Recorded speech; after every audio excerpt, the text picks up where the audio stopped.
Like and subscribe. Please get look.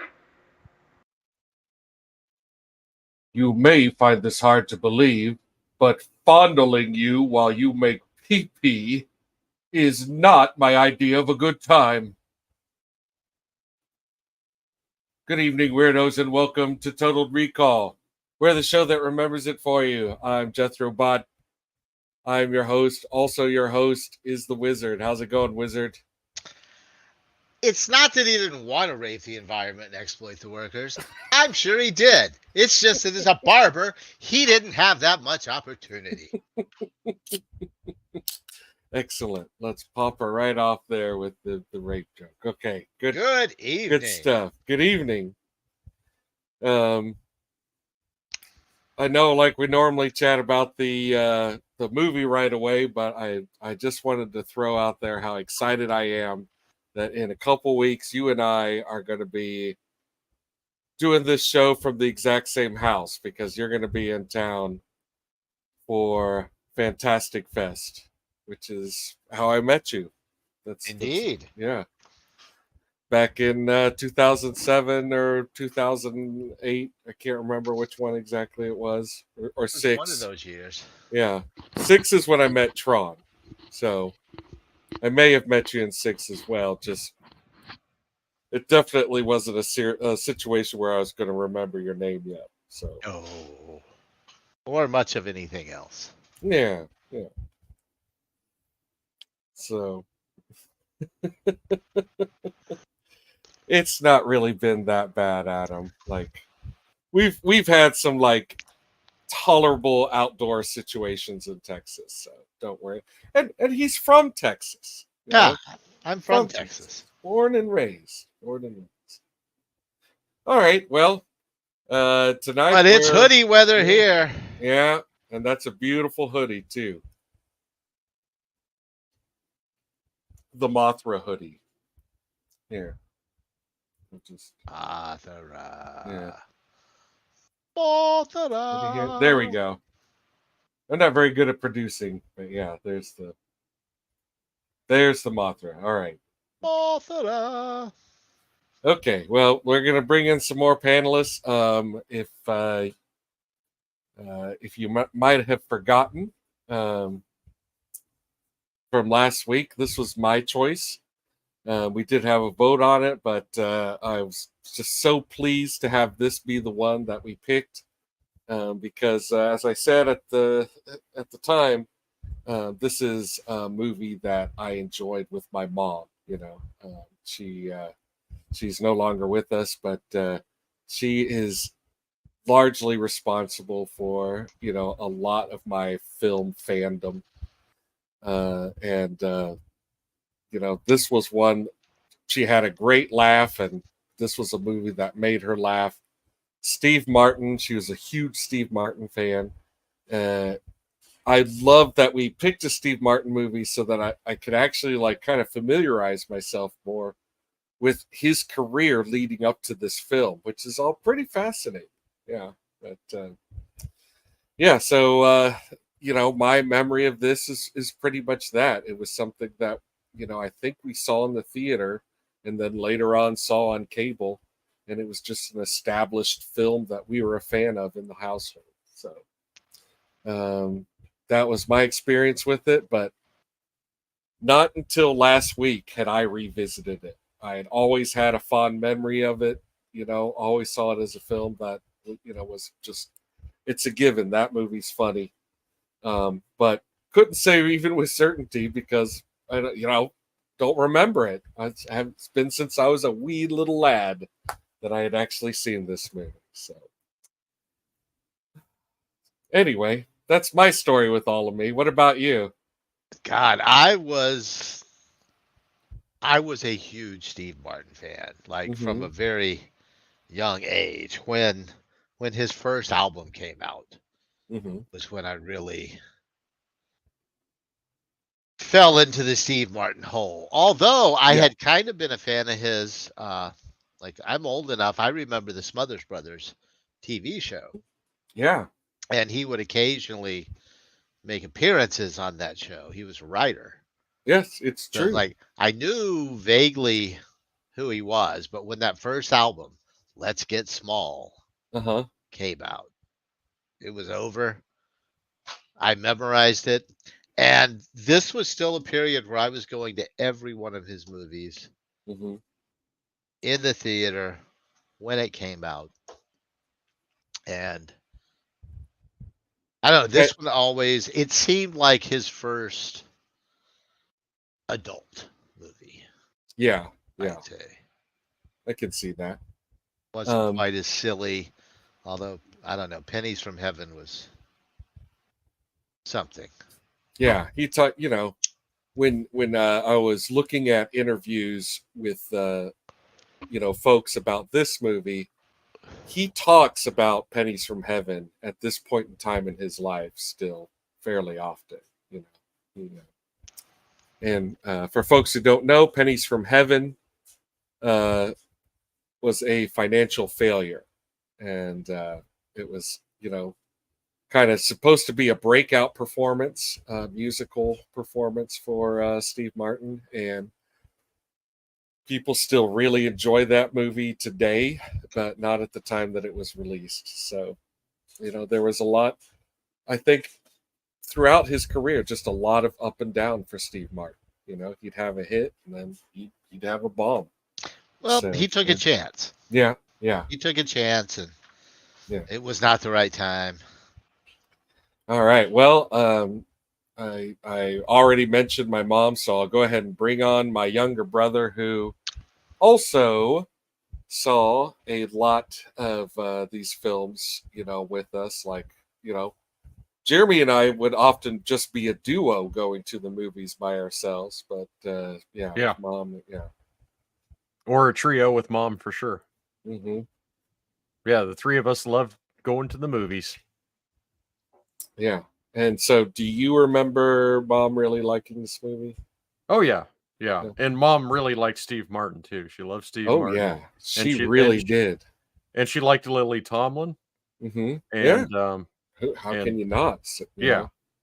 That's something I really like about this movie, and I even remember liking about it when I was a kid is the dynamic and the chemistry between Steve Martin and Lily Tomlin, the way they play off of each other. It's really good in this movie, and it holds up. Mm-hmm. Yeah.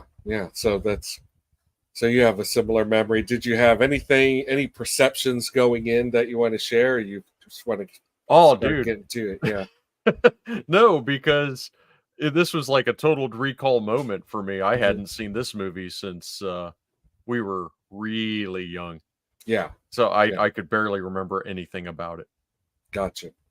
Cool. All right. Well, let's just keep on keeping on here and bring out Bride of Pumpkinhead. Hi. Hey, look at that adorable cat. Oh my god, I love him so much. Yeah. That's our giant mammoth Brucey Wilhis. Bruce Wilhis. His name is Bruce Wilhis. Bruce Wilhis. Does he in fact hiss? I got him to hiss at me just the other day. Yeah. Much less now than when we brought him home and he was all fear and tiny. But he will still give a little every now and then. He's not like, we have a cat that will cut you with her claws in a playful way, and he won't do that. He'll swat at you and fake bite at you, but he'll never actually drop it. So. Anyway, enough about our cat. Yeah, we should probably start a separate YouTube channel for Yeah, Brucey the talk. channel. Yeah.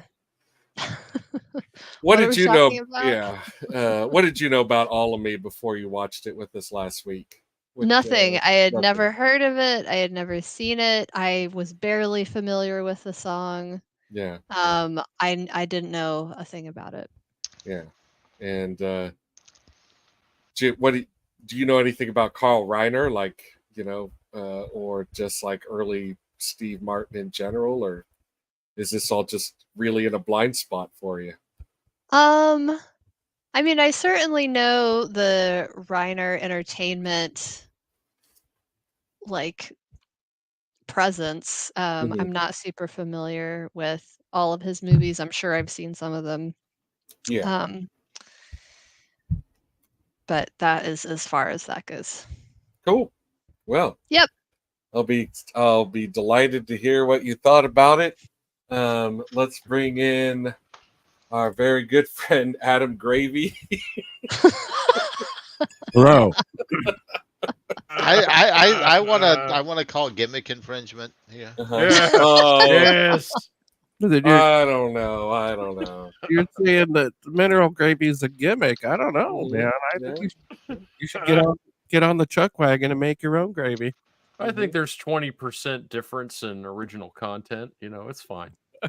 Yeah. It's a tribute. Yeah.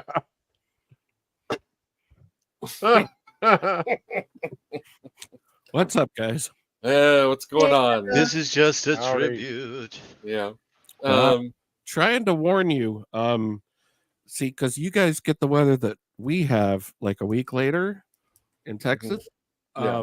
It's going to be 105 tomorrow here. Oh my goodness. It is hot.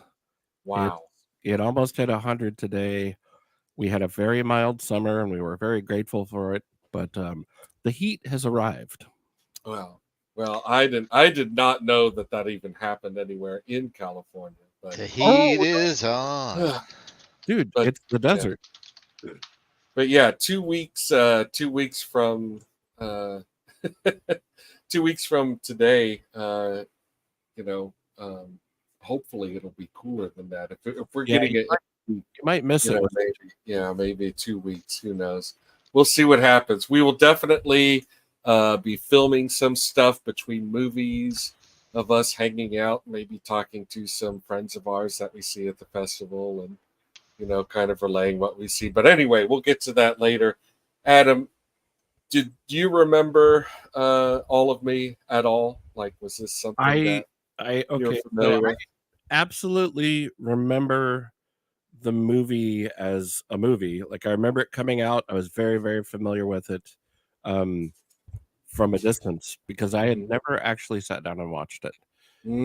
Okay, so this was your first watch. Yeah. Yes, this was definitely my first experience. I was also a huge Steve Martin fan when I was young. My mother brought home Wild and Crazy Guy on vinyl, and I immediately memorized that motherfucker. Yeah. I thought that was the funniest thing I'd ever heard. That is his second album.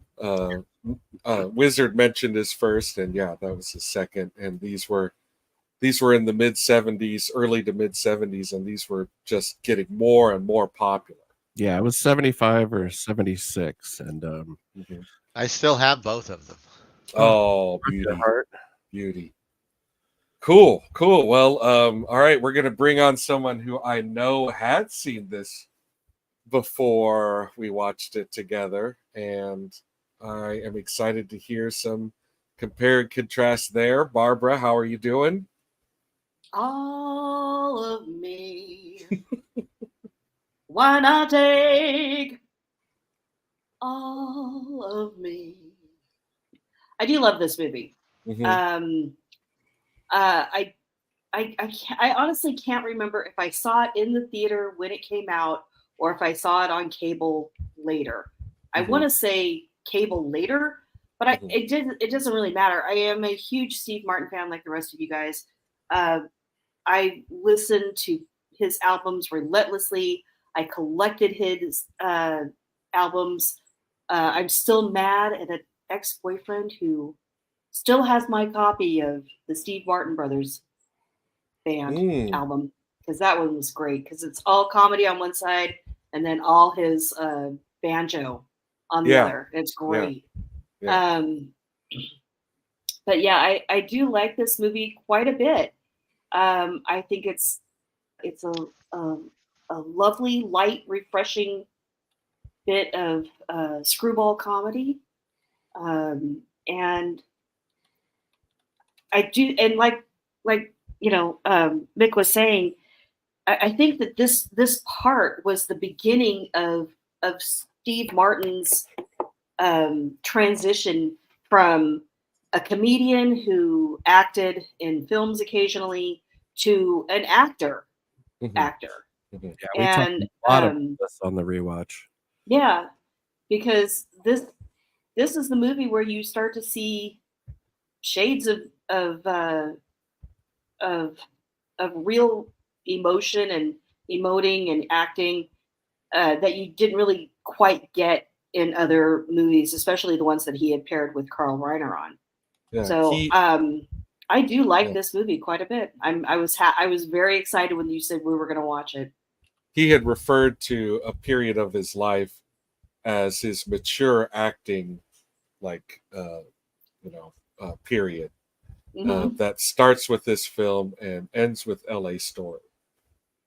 I don't think it ended with L.A. Story. Well, I'm not going to argue with Mr. Martin, but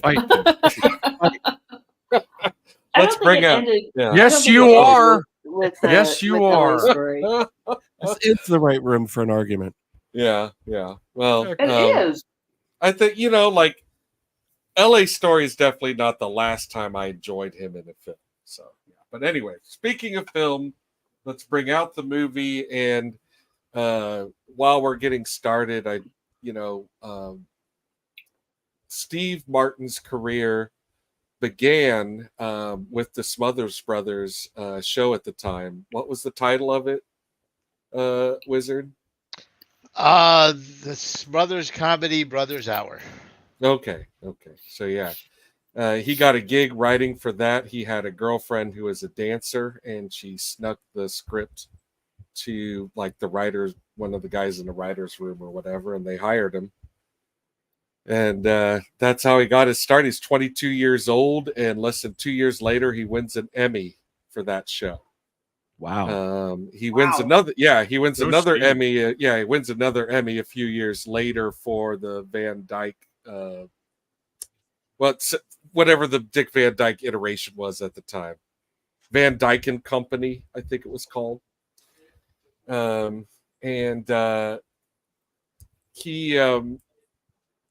He wrote for so many shows while he was doing stand-up comedy, and he did stand-up comedy to larger and larger crowds for like a decade. That's when those albums were coming out. But he's also like writing for Sonny and Cher's show, like basically any flavor of the month for quite a while. And and even playing banjo on the side. Yeah. So he was like writing like sketches for like kind of sketch comedy variety shows kind of thing. Yes. The impression I've gotten is that they're all like kind of flavor of the time, variety shows, which I miss. Yeah, I mean that's kind of what SNL is, really spoofing, in the long run anyway. But here he is in short shorts. We all had those shorts. If you were male in the 70s, you had those shorts. We've got a really sweet dog named Bix. Yep. Shaggy dog. The name of that actor was Tiger the 43rd. Tiger the 43rd. Oh, I mean, 43rd, just from his like IMDb entry, 43rd is in parentheses. So what kind of dog is Mr. 43rd? I couldn't find out any other information about him. Is he the same tiger from the Brady Bunch? The Brady Bunch? That's exactly I don't. what I was thinking. I don't think so, but in trying to find out information about this tiger, I did learn quite a bit about that. that dog. Tiger Dynasty. Amazing. Wow.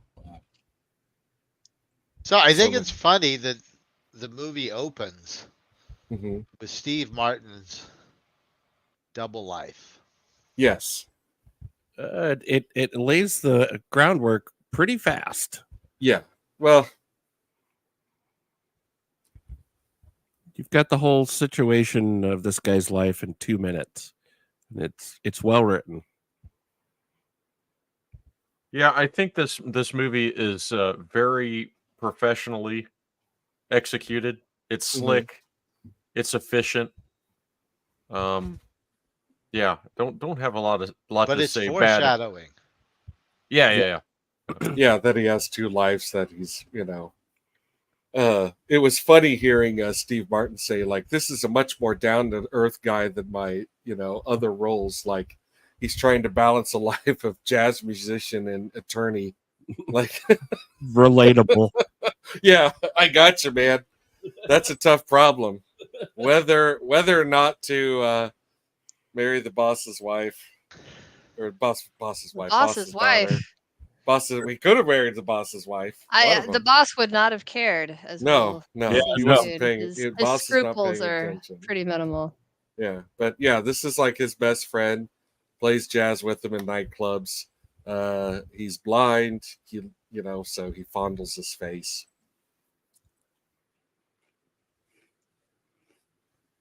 It's not a lot of perks, I guess. But I think we all would. if face we had the fondling is one of chance. them. Yeah. Depends on the face, I guess. Hmm? And that guy, Jason Bernard, Mm-hmm. he was all over the television when I was younger. Yeah, he was Yeah. everywhere. He was on every show. Yeah. Great character actor. If you had a TV show in the 70s and 80s, Mm-hmm. he was on it. The same thing with the guy who plays Praka. Same thing. Yes, he's been Yeah, in so many Everywhere. Robert yeah. Libertini, I think. And the Extremely prolific character actor. Yes. Yeah, and the senior lawyer, the father, Mm-hmm. in everything. Yeah. Well, that's Carl Reiner. The way that Steve Martin had always wanted to get into movies, like he was getting really burnt out on stand-up comedy. And he, had wanted to be in film for quite a while, because he just saw that as, the art form he wanted to aspire to, the highest art form that he could reach would be performing on film. And his connection to Carl Reiner actually did come from Rob Reiner, but it's just like he met Rob Reiner in the late 60s working at Smothers Brothers for like a week.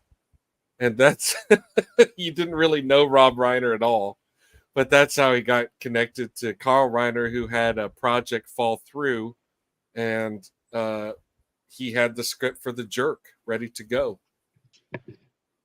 Wow. I mean, he came in hot and fast. Yeah. Well, both he and Lily Tomlin really hustled. Yeah. From an early age, they hustled their whole lives, and she started at a very young age on, what was it, Laugh-In? Was that Laugh-In. it? She's got like over 60 episodes of Laugh-In. I remember them well. Yeah. I did always love the telephone operator character. Mm-hmm. Yeah. She's so good. Oh yeah, I Little forgot sport about laugh. that, but yeah, that's awesome. Yeah, that's great. Wonderful. It's wonderful. And we really need to I was very we need to revisit the notion of the Incredible Shrinking Woman. That movie, I was always partial to Edith Ann. Mm-hmm. Oh yeah, Edith Ann. But yeah, I'm glad you're excited about the Shrinking Woman movie, because no one remembers it. Nobody. Yeah. It doesn't really get talked about too much. Not at Man. all. And Lily Tomlin's Galaxy great. Glue. Yeah. Mm-hmm. Galaxy Glue. Yeah, we I remember that. I remember that. Definitely put that on the list. Yeah. Yeah, we watched that movie a million times growing up. Yeah. So anyway, this is his lousy boss telling him that he has to go and, do this deal with Lily Tomlin, who's dying. And what he's going to find out is that she's got some weird setup where the I love that they keep referring to the character as the stableman's daughter. You know, like they say it a few times, and eventually you're like, I believe the stableman's daughter has a name. Just FYI. I think you can identify her as more than just that. But anyway. Hadn't written it in the script yet. Right. Yeah. TBD. Sex. Just call her poodle. sex poodle. Sex poodle. Sex poodle. Oh, And who said sex poodle? Hey, where did that come from? The stableman's She daughter. says it. Oh, Yeah. okay. Yeah. She asked him to call her a sex Yeah. poodle. That's Yes. right. A cheap slut sex poodle. Mhm. I will say, unfortunately, I think that actress is probably the weakest link in this chain. Although I'm informed by Barbara that the reason that link is in the chain is because her and Steve Martin were already dating. Yep. Yeah. It's already dating? They were Okay. already dating. Oh, Yeah. gotcha. And then we're married for 7 years afterwards. Mhm. Oh, okay. Funny I how- had thought They did they'd two movies yeah. together. They did this one and L.A. Story, LA. and it was She's in L.A. Story that they divorced. yeah. Hmm.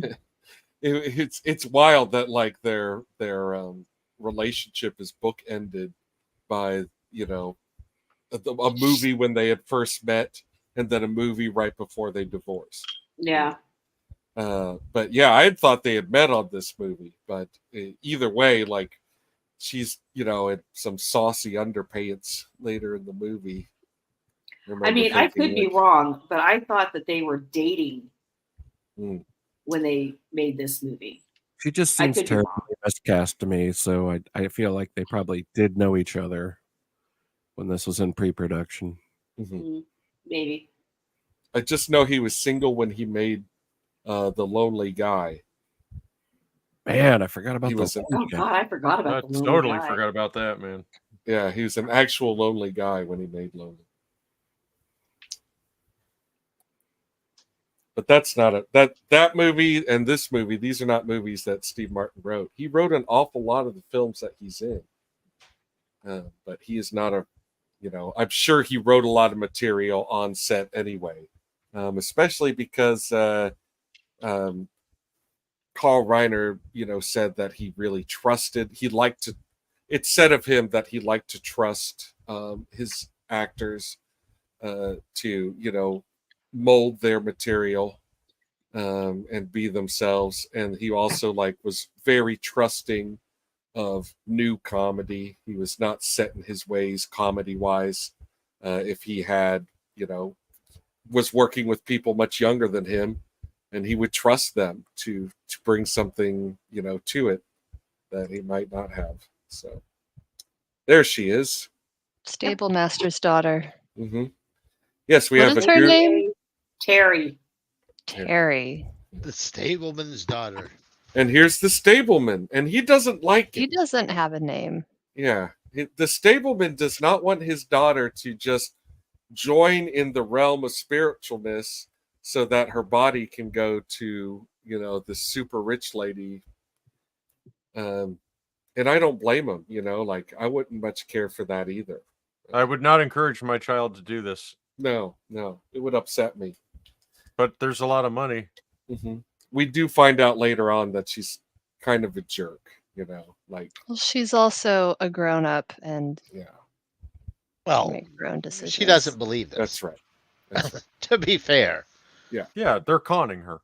Well, I don't, you know, I She mean, is. she's not I don't really think the conning stableman her. is. Yeah, no, she's not really conning her. She's just going along with it, like, because that probably would be what I would do too. I'd be like, yeah, there's no way you can actually take your spirit out of your dying body and put it in mine and then just put my spirit in the heavens. I don't believe that.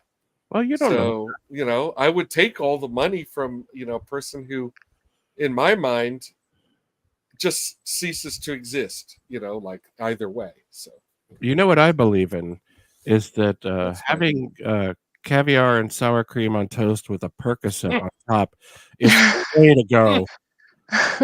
Yeah. Pretty sure that's a life goal now. Yeah, why I does tip- she want to tip change my that hat to existence? You know, Don't know. I can't fathom it. Okay, well they are actively waiting to put her spirit in that bowl. Her very problematic, It is. like guru from Nepal or something is. Yeah, I Yeah, know. I really the worst part of the We'll be whole touching movie. on him. Yeah. Yeah. Yeah. Well, when he first starts out, you know, kind of my reaction to him is like, okay, it's not so bad, you know, like what they're doing with them. You know, if this is like how they limit it. But as the movie goes on, they do not limit it. He just keeps. It's not Love Guru bad, but No. it is slightly problematic. Yeah. The actor's name is Richard Libertini. I'm Mhm. guessing Yeah. that's not an Irish name, so he may not be wearing too much brown face, but Mhm. yeah, it's a cultural sort of hiccup there. Yeah. There's He's a lot got of Italians in the yeah. Himalayas, you know. There's Yeah. a lot of Italians out there. Yeah, you know, we got the Swiss Alps, and then it's just a hop, skip, and a jump to the They're right at Himalayas. home out there. Yeah. That's right. I mean, as the crow flies, it's very close. That's true. The hills are alive with the sound of Buddhists. So here he's just clarifying with her. I think he's trying to like maybe feel her out and see if if she's like, you know, actually believes this stuff or not. Oh, he's gonna feel her really quick here. Yes, he is. Man, she initiates us, so we don't have a problem here. She's playing him like a cheap violin. Well, you know, like, yeah, I don't know if she's just trying to cover her bases or if she really finds him irresistible. Oh no, she's going with the former on that one. You don't know it during this scene because we don't have enough information about her, but it becomes quickly apparent that she knows how to manipulate people. Yeah, she's an enigma early on. Selma Diamond. Yeah, here's Roz from Night Court for anyone who might remember. She is in a ton of stuff. She is. This was her final movie, though. After that, it was? It was strictly. Yep. I thought she did the voice of a character in Monsters Inc. Also named Roz. Nope. She No. died. It's not her. She died. She passed away. She passed away while she was on Night Court. Yeah. She was. Well, I feel she was like that. replaced, you know? That character must have been a tribute. 100%. Because it's totally her attitude. She's playing like a very similar character in this movie, and I thought she was great. Yeah. I love Lily Tomlin. And here they are, and they're all signing the papers again. So we have a couple of misunderstanding humors here, and it's not egregious. It's not too terrible, but it keeps you a little bit off balance. You still aren't sure what this film is going to be trying to do. The scene at Edwina's bedroom is like it shifts tone really fast, and that's something that this movie does a lot. And it's a very hard thing to pull off. Yeah, it goes from, you know, maybe an extravagant lifestyle, but, you know, not a completely unbelievable one, but it cranks up to absurd, like real quick, you know, and just kind of out of nowhere, really. But I love his line of, "You suck all the fun out of being a lawyer."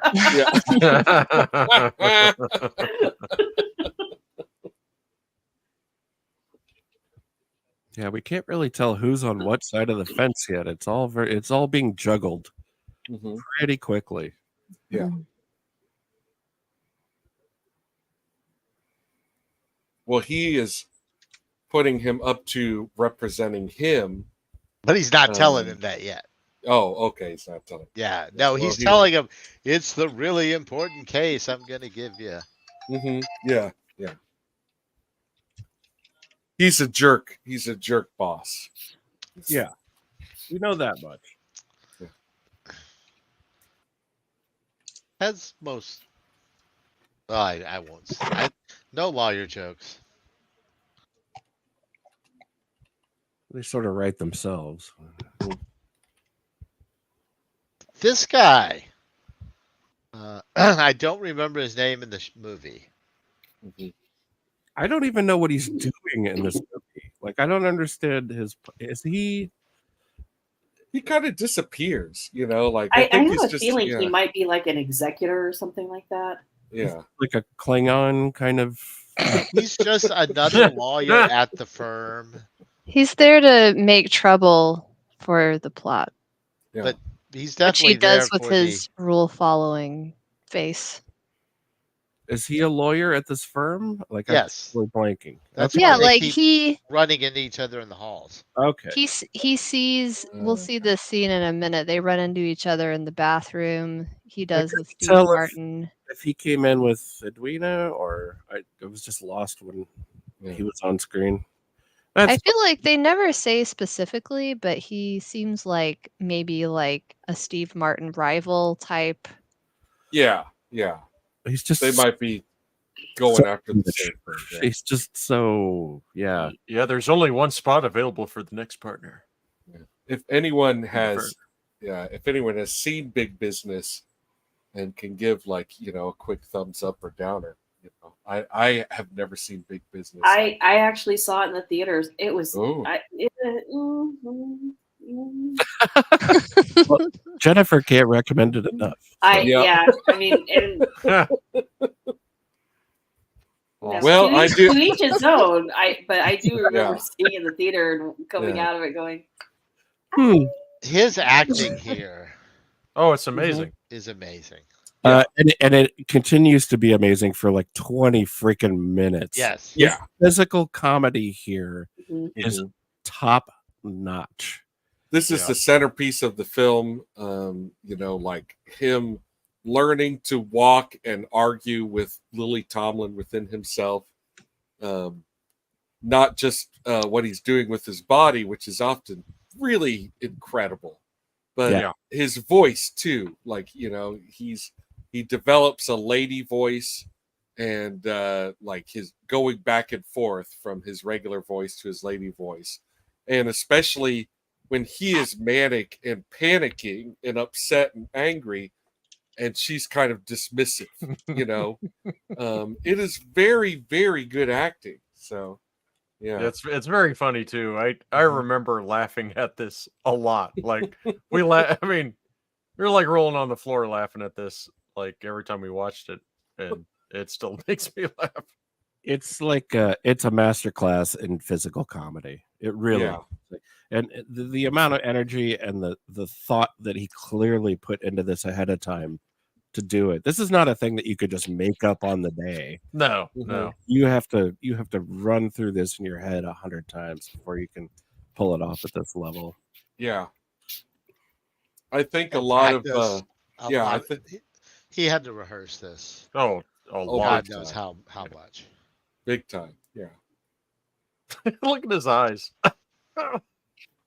Yeah, everything is working. He's working everything he's got: the face, the eyes, the hands, the walk, the posture of his spine. It's just yeah,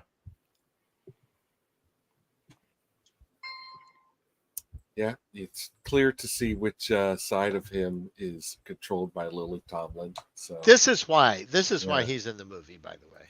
Yeah, for this interaction. Yeah, it feels that way, kind of. Yeah, he does come back later and recounts the story when they're trying to trash Steve Martin's character. But other than that, he's kind of a doorstop.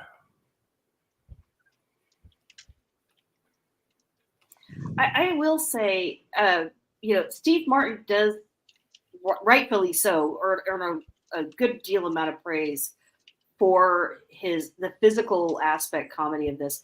But I want to give a quick shout out to Lily Tomlin in this part, because her whole meaning in this movie is so confined and so constricted to and framed completely different than than Steve Martin. You know, she's literally put into these tiny little boxes. A mirror reflection. Yeah, you know, you're right. Is it.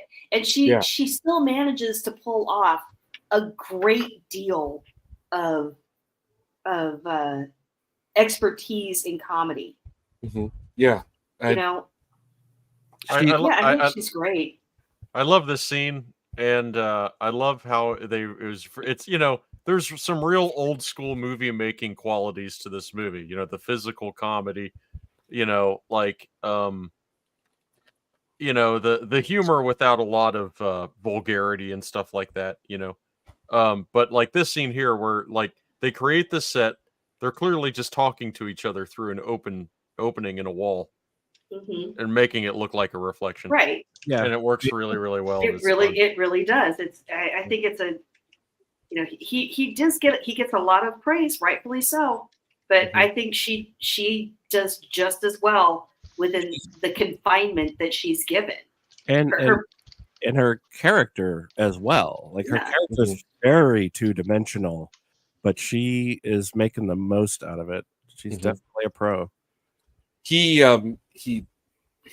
praised the dancing that he'd learned in Pennies from Heaven for a lot of what he was capable of doing. He being Steve Martin, a lot of what he was capable to do in this role because he learned tap dancing. He learned a lot of like dancing moves for Pennies from Heaven. He mentioned tap dancing on Saturday Night Live and seeing how wowed the audience was to just see this guy they're already pretty well familiar with suddenly. Tap, tap. Yes. Shall I tap?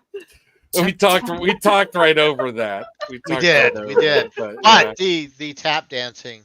Yes, but the tap dancing, the tap dancing and the dancing moves that he had learned, from professionals for that film really served him. This was basically, he went right over to this movie and it really served him quite well. This is a good spot to point out what a classical, multi-talented performer Steve Martin is. He's able to become expert at anything. Like he's a great dancer, he is a great comedian, he is a great musician. I mean, and this is how all performers had to be like back in the I'm still listening. He just but I mean, a little bit, quite the master. As far as a musician, he's beyond all performers. I mean, the man is a world class banjo player. Yeah, he is. For real. He is in the top 5 probably of all time. Wow. According to other banjo players. I believe that. Has anyone ever seen him perform? Because I know he's toured. I wasn't going to tell this story, but so I worked in event lighting for 15 years or something, and I found out that we were doing a party at the Science Museum in San Francisco, and that Steve Martin was going to play as part of this event. And I was not allowed to be in the room. I was very, very upset. I lit Steve Martin. I did not get to see Steve Martin. Oh, that was real. Yeah. I really did not know why Steve Martin was famous when I was a kid, because my parents were very careful not to expose us to Steve Martin or George Carlin or Richard Pryor. The albums, the stuff that was really filthy. Like they wouldn't let us get exposed to that. But Steve wasn't filthy. No, he wasn't. No, I don't remember. No, Steve. Well, then he would swear a lot though and talk about drugs, right? No, not really. No, not really. No. He was my first The Jerk was my first rated R movie, and my sister Susan, my older sister Susan, took me to go see it because she knew how much I loved the Steve Martin albums that she had, and I had already memorized all of them. He would. No, his Yeah. drug joke is a drug that makes you small. Yeah, and he does a bit on Wild and Crazy Guy about marijuana. Yeah. So that's as racy as he Yeah. would Yeah. get. Yeah, I mean, he did use You an can get a ticket occasional. for that. You did use an occasional swear word, but it was never gratuitous. He said dog poopy Yeah, when most Yeah. people would say dog shit. So Yeah. Yeah. and it's funnier. I Say like dog poopy. poopy is funnier. I don't like cleaning it up that much, but Yeah. Not that Well, common people, there's no boobas in the church. No, It is There's- booba free. no. I can't really think of a Steve Martin movie that has boobs in it, except maybe L.A. Store. Right? Yeah. But anyway,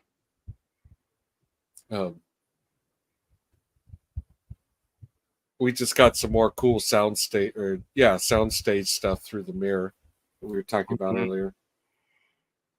Here's an ongoing joke about how the guru does not know how a toilet works. Or a So thing, or a yeah, phone. or a phone. Well, he So wouldn't. yeah, so when the phone rings, he flushes the toilet. It's a joke they go back to over and over. It is nice that he doesn't have any actual brown face on, I don't think. No, I don't think. He yeah. does. Yeah. He just happens to be dressed and acting in a way that, nowadays we wouldn't do that. And they Just wouldn't don't do really say where he's from. do Yeah, they? I mean they leave it vague, and that's an old Hollywood trick for some of this stuff, but Well, we know it. They mentioned the plane ticket. like that, don't they? Yeah, I Yeah. thought they said Um, Nepal, Yeah. Yeah, Nepal. they may. They may have said Nepal. That's as which far as it is a goes. place with, many places. Mhm. But yeah, Hey, I was just informed by one of my kids that the trailer for the Minecraft movie dropped, and I wanted to bring that up. Oh, I guess it Did it looks really? terrible. I guess Did it it looks really? terrible. Can Yeah. we- live action? A live action Minecraft movie. we had I was gonna say, paused. doesn't Minecraft look terrible? Yeah, we have to talk Maybe about it this works. in a second. Okay, you've seen this thing already. See, I've been in the world of reviewing all the films that are playing at Fantastic Fest. I have not been paying attention to what's new in the news lately. I had so- no idea this was coming, but this Uh-huh. I didn't either. Yeah. this morning, the YouTube and the social medias were alight about this Minecraft trailer.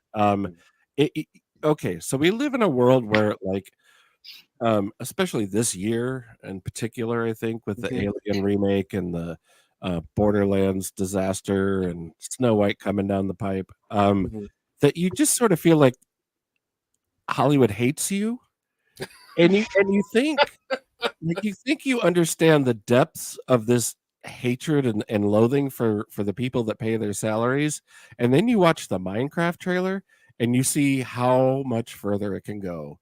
It is astonishingly bad. It's not that they hate you, it's that they don't trust you. They only believe in making safe product because that is where the money's at. So There's nothing know- safe about this. This is going to be that's the thing. That's a the thing is that Hindenburg proportion Yes. disaster. that's and how that happens. Yeah, it's the same there's thing as somebody- Somebody in Hollywood thinks I need to see Jack Black in everything, Oh, and boy. he's in the Minecraft movie. Like, Oh my gosh, God. come it on, gets man. so much worse. It gets so much worse. Have to watch it. End of rant. Go ahead. All right. Well, no, I'm glad you let me know. I had no idea, but that is pretty crazy. Yeah, I'm glad Gravy brought it up because yeah. wow, is it bad? Yeah. Here is him getting broken up with his girlfriend because Lily Tomlin doesn't like her. Right? That's kind of what happens here. Mhm. Yeah. He Yeah, winds she up makes getting a- smacked. yeah. She says nasty things about her makeup or what have you.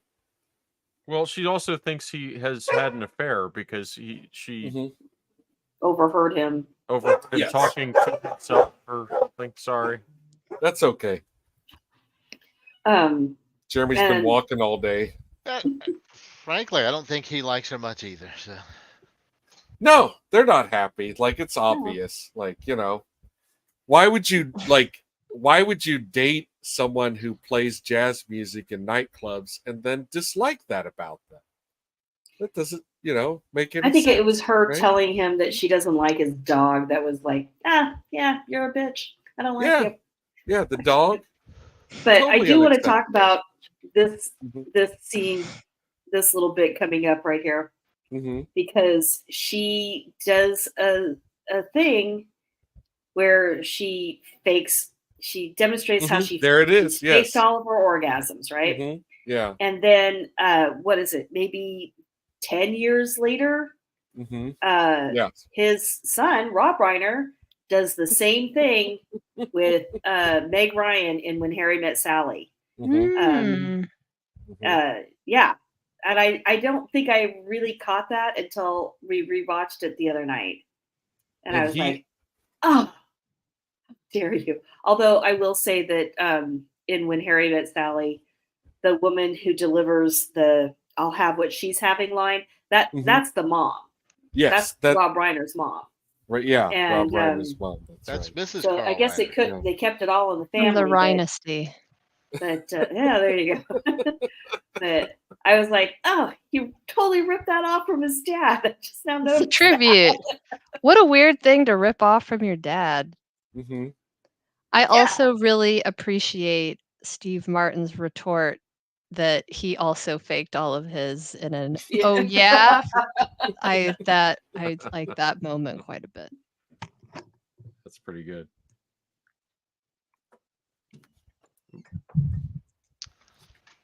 Well, it was nice character development that this guy takes his dog with him everywhere he goes, but I guess things are about to kick it up a notch, so he just basically pawns his dog out of the movie, and you never see Tiger 42 again. 43. 43. Yeah, it's such a strange thing. Like, no. What is the story? We've had enough dog. Mm-hmm. That's all the dog we could afford. I guess. Well, The dog had to go be on the Brady Bunch. They have very strict regulations with child actors and animal actors, and probably had to go get tutored in a trailer. I don't know. Yeah, he was pooping. He's just always pooping. Pooping in a church. Can't poop in a church. So goodbye, dog. This is her showing. No one's at the viewing. No one. He offers to start over with his sermon because someone showed up. It's a nice idea that if no one was there, he would still do it. Well, I'm guessing, Edwina paid him quite a bit, so. Yeah. A number of male. The whole purpose of all of them being there. The choir, the flowers, all of it. She's got her own little church connected to that church. She was truly a great customer. Oh.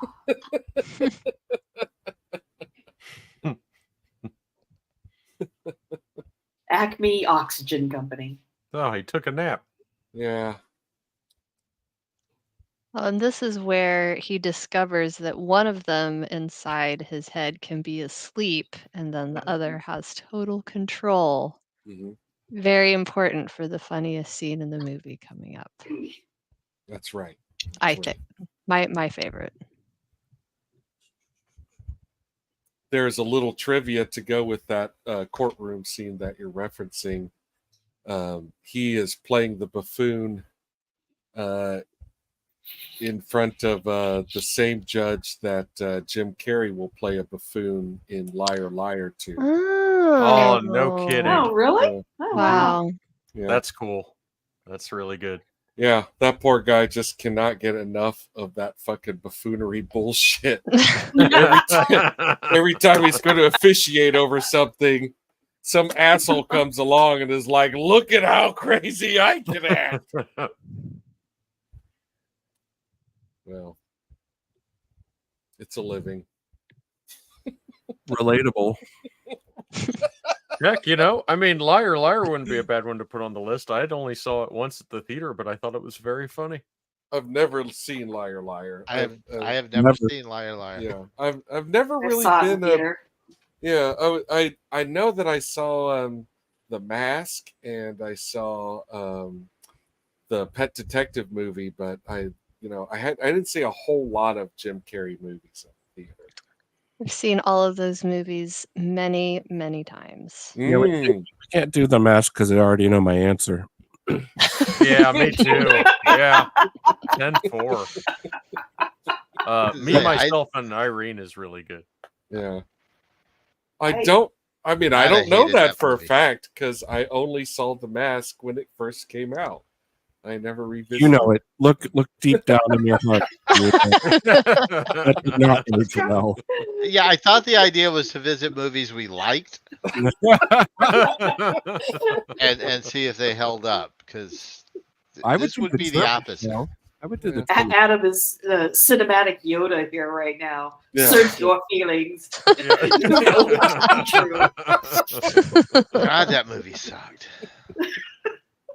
But I think it'd be fair to propose, like, maybe at some point we do, like, try to watch something where it's like, we think it's really bad, but it's been so long I don't remember. Is it that bad? Let's see. Is that not the premise of the show? Or go Ninja, go Ninja, go. Go Ninja, go Ninja, go. Oh, that's B-sides. That's right. It's our show. Yeah. Check. Every Friday. It must be Wednesday then. All right. She's getting spanked. Where's our poodle banner? We got a poodle banner prepared. She wants to be spanked. She wants to be called Sex Poodle. Sex Poodle. So do I. Call me a cheap slut, Sex Poodle. Anyone that says that they don't is lying. I agree. Look, she's in satin lingerie. She has an English accent. Like, maybe. What else are you gonna call her? Maybe I would have married her for 8 years. I don't know. Probably call her an Uber as soon as I'm done. Yes. I don't hate her that much. I just no, I mean I don't like her in this movie. Like I think she's just miscast. Undesirable person. Like, Is she any relationship to David Tennant? I wondered that too, but I didn't look it up. Is that his name? David Tennant? Or is that yeah. Or is that a stage David name? Tennant's name for sure. Yeah. Okay. Yeah, I think it's Well, it's certainly not mentioned on her Wikipedia page. Okay. Well, and you think it would be. Well, her accent is English. His accent is deeply Scottish. If you ever listen to David Tennant speak in his natural tone, he is a Scotsman through and through. Well, her accent is English, but her father's accent is, from a different neighborhood at least. They don't really match up. Here's some more nice work from the art department where they've used this very striking wall poster on both sides of the frame. Just kind of a nice touch. His is well decorated. It's nice that he has so many like feminine images in his place. Oh. Sorry. Yeah. No. By facial faces. She is crying because of her, sad past and also his gestures of kindness. The wiping her nose on her sleeve thing bothers me. Yeah. For one, because she's a lady. And that's satin. It's not absorbent. Like, what are you going to accomplish? For someone who has her own embroidered. It's ghost satin. Like, it's not really there. So she doesn't have access to a lot of things locked in the mirror. Well, the mucus isn't there either. She's dead. So pumpkin. If there's no satin, there's no actual mucus. Like, yeah, It seems like a weird affectation that this character would never have. She would never wipe her. Yeah, sleeve. yeah. For- I'm for- with you there. But I'm with she you. has someone who nothing else has- to wipe herself with. Her own self and her embroidered tissues. no. Well, but she's also, oh yeah, her monogram tissues. That was a Mhm. great detail. But she's also going through a transformation. I don't think the movie is this deep, but Well, that's a you fair- know, she's at a turning point, and so maybe she's gonna start wiping her nose on her sleeve. Like, who Mm, even is she anymore? maybe Lily doesn't Tomlin know. is that deep. maybe Lily's thinking is, yeah, she's gonna break her phony character, and it Yeah. makes her more human. Maybe that's the thinking behind it. It seemed Maybe. odd to me. Not a deal breaker, but Yeah, don't question Lily Tomlin. It's the movie I'm questioning, not Lily. Never Lily. Never question Lily. Never question Yeah, Lily. never. She had a very similar kind of meteor like rise as he did. She took kind of a different avenue. She was on TV more than he was, but she's like 6 years older than him. But I remember her being on Sesame Street a lot. I don't know if that's my brain or if that's true. no, I believe so. Yeah, I think she was on that. She was on TV a lot. So, Yeah. Well, I respect anybody that would, very, very funny. who's talented and a star and would take the time to be on Sesame Street. I respect that.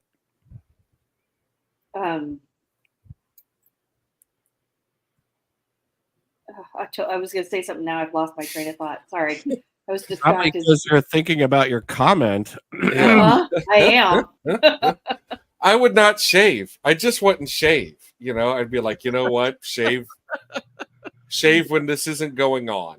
Yeah, well, he's got to make it to court. He's got like, Yeah, you can't show up in court unshaven. penis handling was precarious enough, but this not is in 1984. You couldn't. Now it's probably no big deal. Great prop work there on both sides of the Yeah. frame. Simple but effective. Very effective. Old classic tricks. Yep.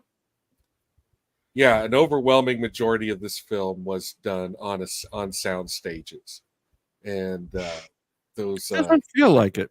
yeah. It looks pretty good, and the exteriors of that mansion, and probably some of the interiors as well, is an extremely well filmed mansion. It's like the biggest mansion in Beverly Hills. It does Period. look familiar, yeah. Yeah. Oh, wow. I think it was called the Greystone Mansion or something like Something that. like that. Yeah.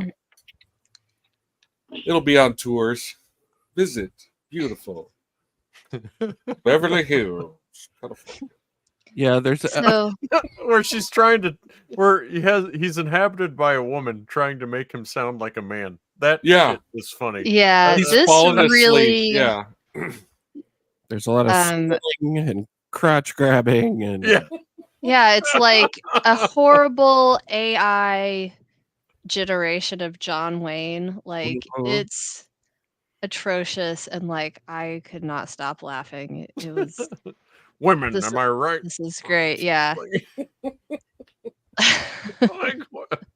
Yeah, it's one of those things like He had a darn good reason. The joke is over the top, but it gets funnier. It just keeps going, and it's like, oh my god, it's like fart jokes. It's like, oh my god. Now, what did we watch where there was a character with an unplaceable and kind of meandering accent? Oh, now I can't think of it. But do you want a list? Oh, girlfriends. I wrote a show called B-Sides. I don't know if you've seen it. You could change continents with one scene.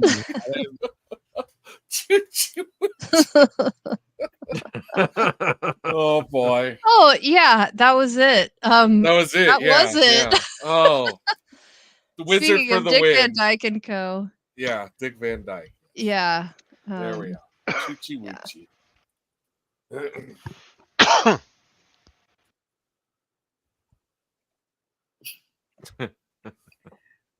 Oh, those silly left coasters. Mhm. This goes. But in her like ingenuity, like she does successfully argue his case while he's Mhm. asleep for him. Well, Yeah. she Or pulled like it And straight, then holds she off ends it. long enough and then gives him the idea for like the and then she successful argument. sabotages him. That's right. Yeah. Mhm. It's great. She turns on him. But she's right. He doesn't want to be a lawyer, you know. He wants to be a blues musician. Yeah. Yeah, she's right. But while Which is a shame because he's a good lawyer. Well, he's a good lawyer. He just and he wants to be a good lawyer. He just doesn't want to defend people like this, you know. And what is he just being sued in divorce court? Is that what Yeah, happening I think here? Yeah, so. yeah, he's Yeah. being sued in divorce court. philandering, yeah. Yeah. Mhm. So what? So He's what? a With all of his philanthropist. age-appropriate Yeah. girlfriends behind him. Yeah. Yeah, I Which did appreciate that. I appreciated that. She's like, oh, 32 years of marriage and you're still, it's your wife. Oh, dear. So she's doing a caricature of a man, a masculine man, Mhm. and then she's okay. All of this is through Steve Martin. He is doing Lily Tomlin doing a caricature of a man, Yes. Yeah. Yeah. and he is also doing a caricature of a woman who's constantly changing her mind and her thoughts are all Mhm. over the place, and Mhm. she gets offended at stuff that men don't find offensive. Like he's playing both stereotypes at the same time. He is presenting yet another voice affectation, which is his female voice trying to sound like a man. You Yeah, know, there are Yeah, layers and that's layers the going best. on. yeah. It is all very impressive. I don't know if I've already said it, but this film is truly at its best when it is just Steve Martin. And I mean, no disrespect to Lily Tomlin; she's also No, but he's carrying always fun to watch. But doing a lot he of on his own is doing amazing things. It's just him in the center shot, you know. Mhm. And he's fighting with his own body, he's fighting with his own voice, he's doing three voices, you know, acting out with one another, and they're and fairly then long scenes too. But long, both of yes, them, long scenes, long shots. both of them were nominated for a Golden Globe for this movie Mhm. for the comedy. I think neither of them won, but Steve Martin actually won like a Film Critics Award for this Two movie. of them. He Yeah, won two yeah. critics awards. Yeah. Well deserved. Yeah, he's amazing in it. You know, there's just and you know, like maybe it kind of like Liar Liar does the same thing, where it's just this harkening back to an older style of, you know, comedy performance in film. It's kind of funny that judge is in both those movies because like there are some similarities, you know. Yeah. I very much like the staging of him and the horse daughter in this scene. We shortened it to horse daughter. I have a limited amount of time here. They're like 6 seats apart. It's Yes. only They did not specify who the stableman's daughter's mother was. Good. I think it's great staging though. Great blocking. I like the blocking in this movie. Yeah, it's so strange. So many movies that we go back and watch, the quality level is just obviously better than so many modern movies. Well, they're craftsmen and they're used to working with film. Yeah, this is a trade. You know, like there's certain rules and things you can do, and if you don't understand those rules, you can't break them. Well, the only two people at the actual funeral is Steve Martin and horse daughter. And Steve Martin has arranged to have the Saints Go Marching In treatment for her funeral, Which because is he knew startling. no one would be there. Yeah, but she loves it and she's very touched by it. And you know, there's a storyline here where these two are getting closer and closer to fucking, and you know, Lily Tomlin's character is getting in the way of them fucking, and that's like an ongoing, like, you know, thing that they keep continuing to come back to, you know, this idea that. And by the way, Lily Tomlin, having been bedridden her whole life, has never had sex before. All she's done is hang out in that room and watched other people hang out and do stuff with their, play croquet and ride Well, her she's never had horses. sex with anyone else. Never had sex with anyone. Well, yeah, anyone else, yes. Never gotten to ride the horse. I mean, there are a lot of tissues around. Well, now he can ride the horse's daughter. But they definitely imply that she has no idea what Oh being yeah, we have the, sexually excited Yeah. feels like. yeah, we do have the Yeah. thing with the tingles. You're right. Yes. You're right. Yeah. Actually,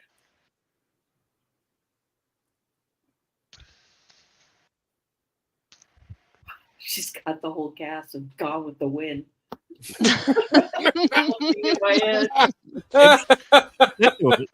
Oh, Ashley. Yeah, Ashley. that was a lovely line. I'll give it that line.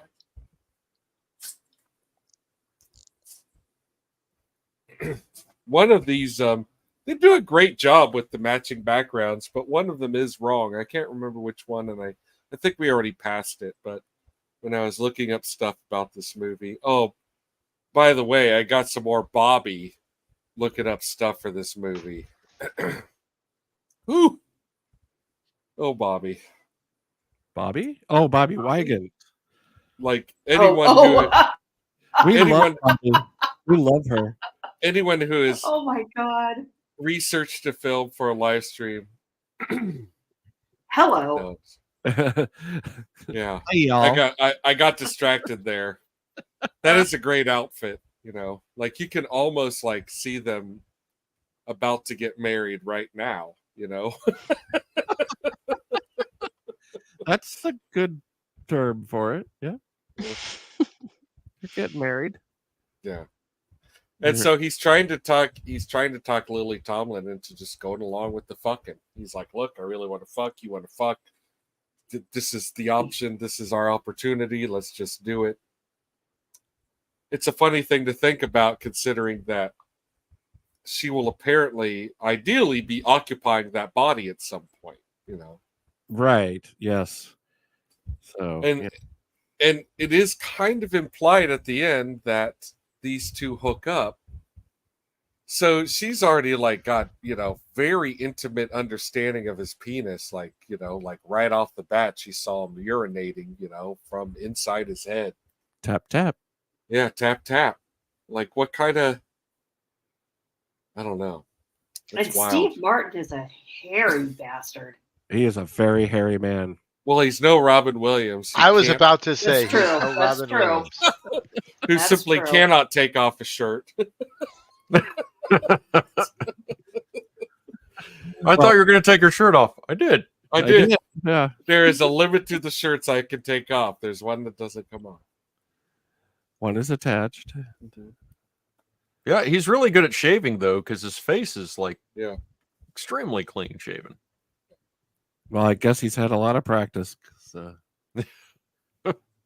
I bet Steve Martin shaves like twice a day. Probably. Yeah. I can We're move. reaching back in bowl. Our guru here from Nepal only says the last bit of what he's told.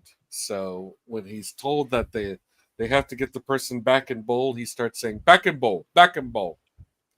And this was actually a line that was cracking everyone up on set. And there's a scene where they're saying back in bowl to the camera, then turn around. And when they turn around, they bust up laughing. I doubt we'll get a good slide for it, but if you ever watch this film, keep an eye out for Steve Martin and the actor, I forgot his name again, who plays the guru, saying back and bowl. Yeah, Richard Libertine. Saying that, then turning their back to the camera. You might, if you look closely, get an idea of them like cracking up because they could not do, they did several takes. They couldn't do a straight one. They went with the most straight one they had and moved on, which sounds real Carl Reiner, right? Like old school, like, okay, we'll make it work. Don't worry. Like, let's move on. You know, we don't have to have a take where you don't break up. We'll just keep going.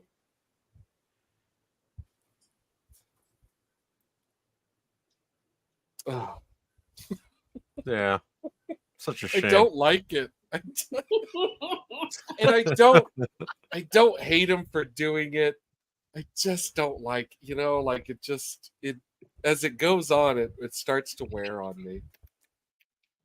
You're looking at it with modern eyes. This was nothing anyone even batted an eye at. I know that. We did not. That. Yeah, I'm aware. Yeah, I believe me. Like, I understand that this was, at the time, and comparatively so tame. Mm-hmm. Mm-hmm. Mm-hmm. Yeah, it doesn't bother me anywhere near as much as George C. Scott playing a guy named Rainbird. Nope. That was much worse. Much worse, no doubt about it. That goddamn jacket. Point, I think still worth mentioning. Like, it definitely, we are watching it now, so it did like detract from my enjoyment of this movie. Yeah, and I feel like if I had seen this as a little kid, like, I would have loved it. Mm-hmm. I get it. It's not great, and in modern sense of times, it's not great. It really isn't, but it's still kind of funny. It's still the back and bowl is funny. I'm sorry. I mean, I watch Charlie Chan for a living, so yes, yeah, he's so funny here. Yeah, it's great that they got him in a tuxedo. That's because that's a fun they give him moment. an instrument to play. It's the triangle. I love that. He's so innocent. Yeah. He's just smiling and having a great time. It kind of goes back and forth from one to the other. Yeah. Oh, okay. So, here's the thing in my mind. It isn't, the comedy isn't based in making light or punching down at his ethnicity. Really, it really isn't. It's just it's more that he has kind of a developed, I don't know how to say this. There's a charm and innocence to him. Yeah, there's a little charm to it. He's not useless. He's not naivete. Yeah. It's not like it's funny because he's black. You know what I mean? Like, right. That's not going on. But it is a little insensitive. But I've seen so much worse. Oh yeah. Yes, Hollywood has definitely done worse. That is true. Yeah, that is true. So we are entering our third act. We're getting to climax territory. And the dog is back.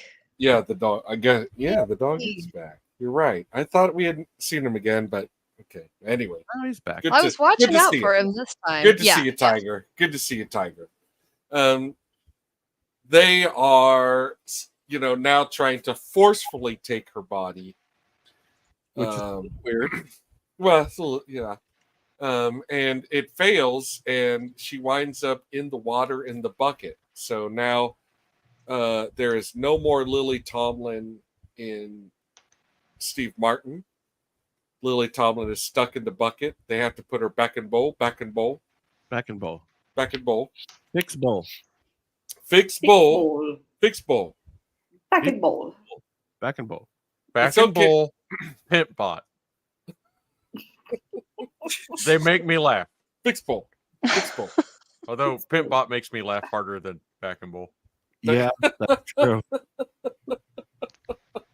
That's true. Never forget Pimp bot. Impossible. R.I.P. Like, I don't think All I right. could. Well, he lived a rough life, you know. It's very likely that he got shanked. It's hard out here for a pimp. Man. Damn, Pimp Bot, what happened to you, man? Yeah. So he gives his friend Edwina in a pitcher, you know, and then he fills the bucket. So he's going to try and trick them into thinking that, you know. This is one of the clumsier setups, is handing a blind man a pitcher of water. Obviously, something is going to go wrong. Yeah. But it works. It's okay. We're so far in Edwinaception now. Like we're like 8 layers deep. So everything's fine at this point. Like yeah. So he's trying to psych him out and be like, whoops, I spilled it. But then she shows up with the actual pitcher. And she's like, guess what I did? I spilled. I'm a bad guy, and this is where the movie's going now. I'm the villain. Big time. And he thinks that she's dead. But good news. Another tone shift here where he's really sad. Mm-hmm. The good news is he'll find out later on that his friend cannot help himself from drinking something that you hand him. And that's funny because he's black. It's not problematic at all. It's not even remotely a microaggression. No. Sorry, children. No. I set that up 20 minutes ago. Yeah.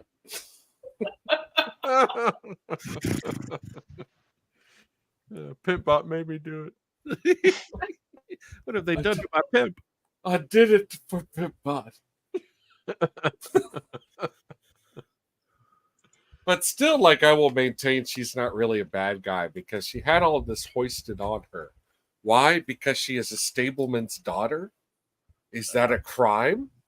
And then, you know, like she's got the opportunity of a lifetime. Who wouldn't, in her shoes, take it up on this? And then talking about somebody's immortal soul, that's a little different than cheating on your taxes. I mean, well, I just can't have, you know, like, you know, once faced with reality, I don't know. I just don't know how evil of a bad guy she is. I'd think about it, but I don't think I could do it.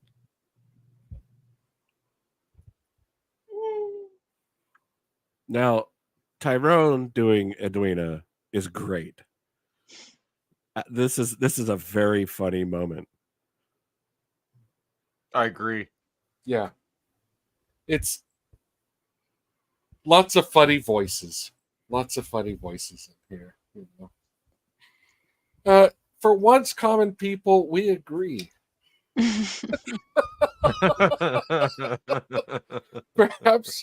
Perhaps. I had a lot of rough experiences with bowls growing up. Maybe you've had too many bowls, Jeremy. Yeah. A couple. 5 bowls. How many bowls must a man burn alone? Now they're trying to figure out, with more back and bowl nonsense, how to get her out of his best friend and into his future wife. And look, oh my God, the stuff where he's rubbing his hand on the face and like talking about how much he appreciates everything that he's done for her. I love it. He really is. He's fun with her. Yeah. There is a bit. Well, I don't want to get too far ahead. Yeah. I'll wait for it. He was only in there for a second, but every time I see that guy, I'm like, ask Mrs. Deagle. You don't know Mrs. Deagle, because I'm a Gremlins nut, and anyone who's even in Gremlins for a second, I see them in everything. Wow. Yeah. Interesting. So he runs a bank. Do not ask him to ask Mrs. Deagle. Don't do it. All right, more mirror. There's a mirror in a gazebo. Has everyone done that? Is this like a swinger? Is this a swinger mansion where you put a mirror in the gazebo? Like, there you go. Aren't they all? There's a two-way mirror in the gazebo. There's 2 gazebos. If the movie has to happen, there's a mirror in the gazebo.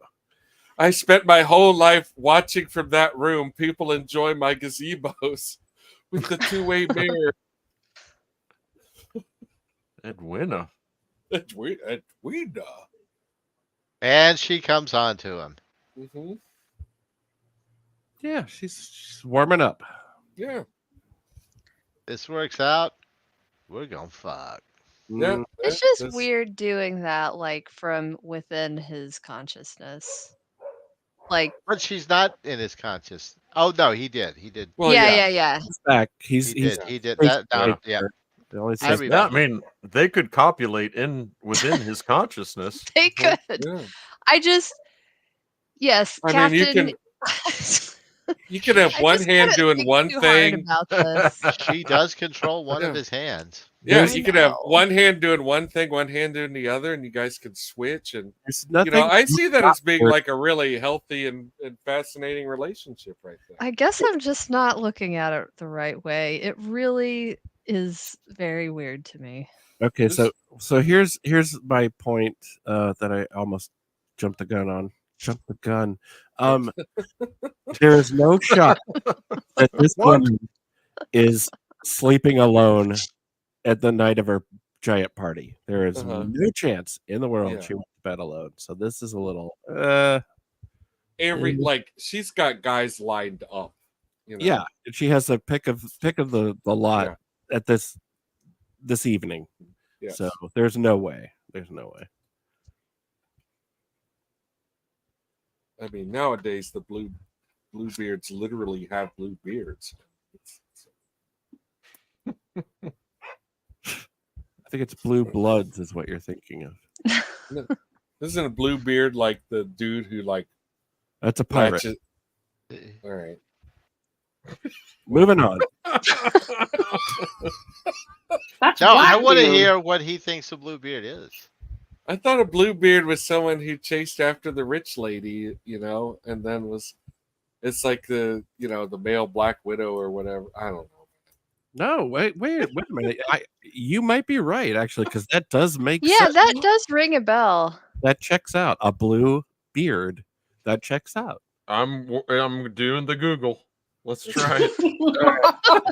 Thank you, Gravy. I was about to do that myself.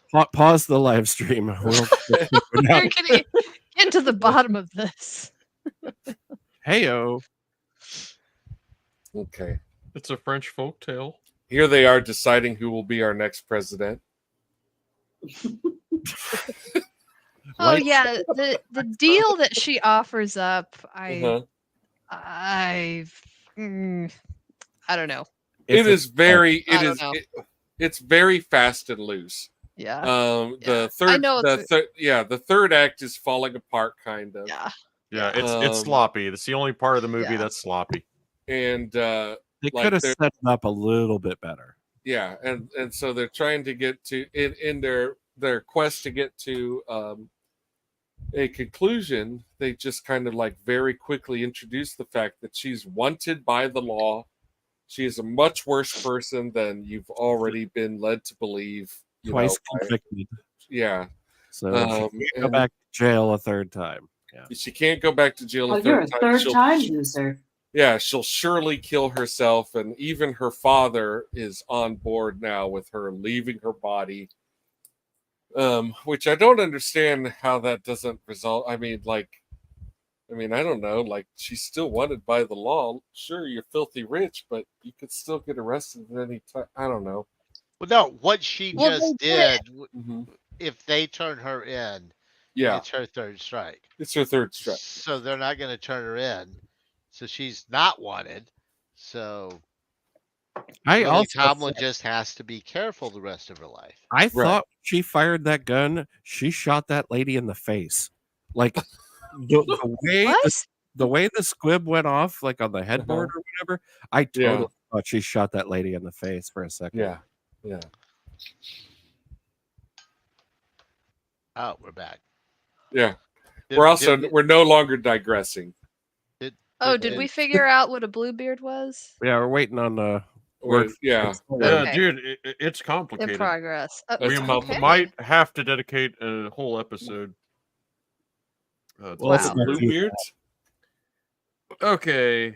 And now And now horse daughter. She is now horse daughter. No. Horse daughter. She is within the horse. Look at that. Yeah, she was given the choice. Don't walk of away prison mad. or be a horse. And I think she came decided back to from be a whence she horse. came. Yeah. But question, where did the horse go? Mhm. The horse's consciousness? Now is she in there like fighting Yeah. with the horse? Like what about the horse? Good So the question. horse gets to just live amongst what I guess was supposed to be human paradise, or like humans like all hanging out in paradise, and suddenly And the there's horse this is like, "What the manifestation of a hell is horse, and they're this?" like, how can this horse enjoy itself, and how can we enjoy this horse? You're in the wrong stream of consciousness, horse. And the horse is like, It's just like Wilbur. yeah, it's just like I had nothing to do with any of this. They put the horse in a turtle. Back in the turtle. Bucket the turtle. It's just Bucket it the seems horse. lighthearted Bucket the until you horse. start Turtle. thinking about it. That Back in the turtle horse. and another turtle. I mean, this relationship like, it's kind of how I picture Common and his old dad. You know, he's definitely a stable keeper, and you know, Oh, there's the dog. things are a little weird.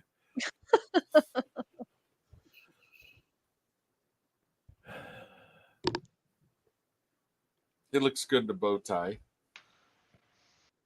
Plus, you know, he he can afford to be a jazz musician now. Yes, he 'Cause has. he's got a rich Yes. girlfriend. Yes, I he's was always jealous of Steve Martin going gray young. I wanted to go fully gray when I was. a kid. He makes it look great. Yeah, pulls it Really off. sells it. Yeah, some men pull it off. I had an uncle that was prematurely gray, and he did. He pulled it off really well. Yeah. Well, here he is using those moves that Greg Hines taught him. Oh, he learned to tap from Gregory Hines? Yes, Gregory Hines. Oh. And Well, that's a big deal.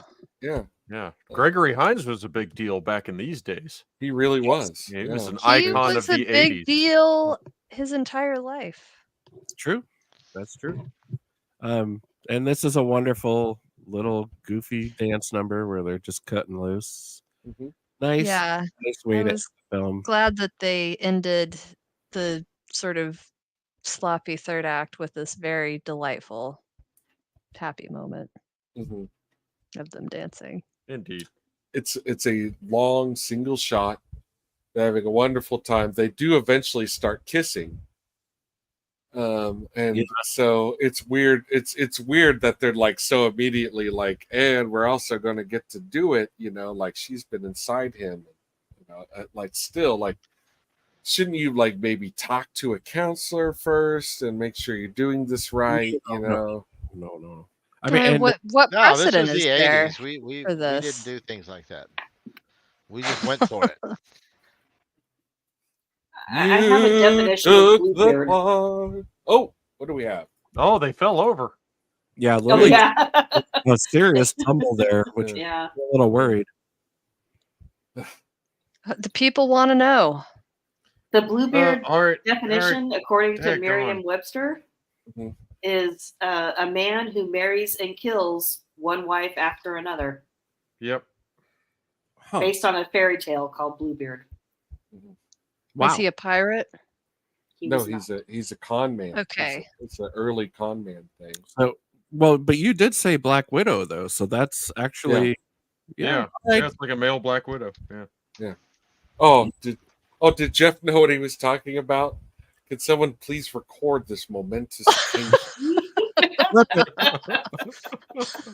I had never heard Oh, I've never heard that expression before in my life. And if I was guessing, it sounds like killing.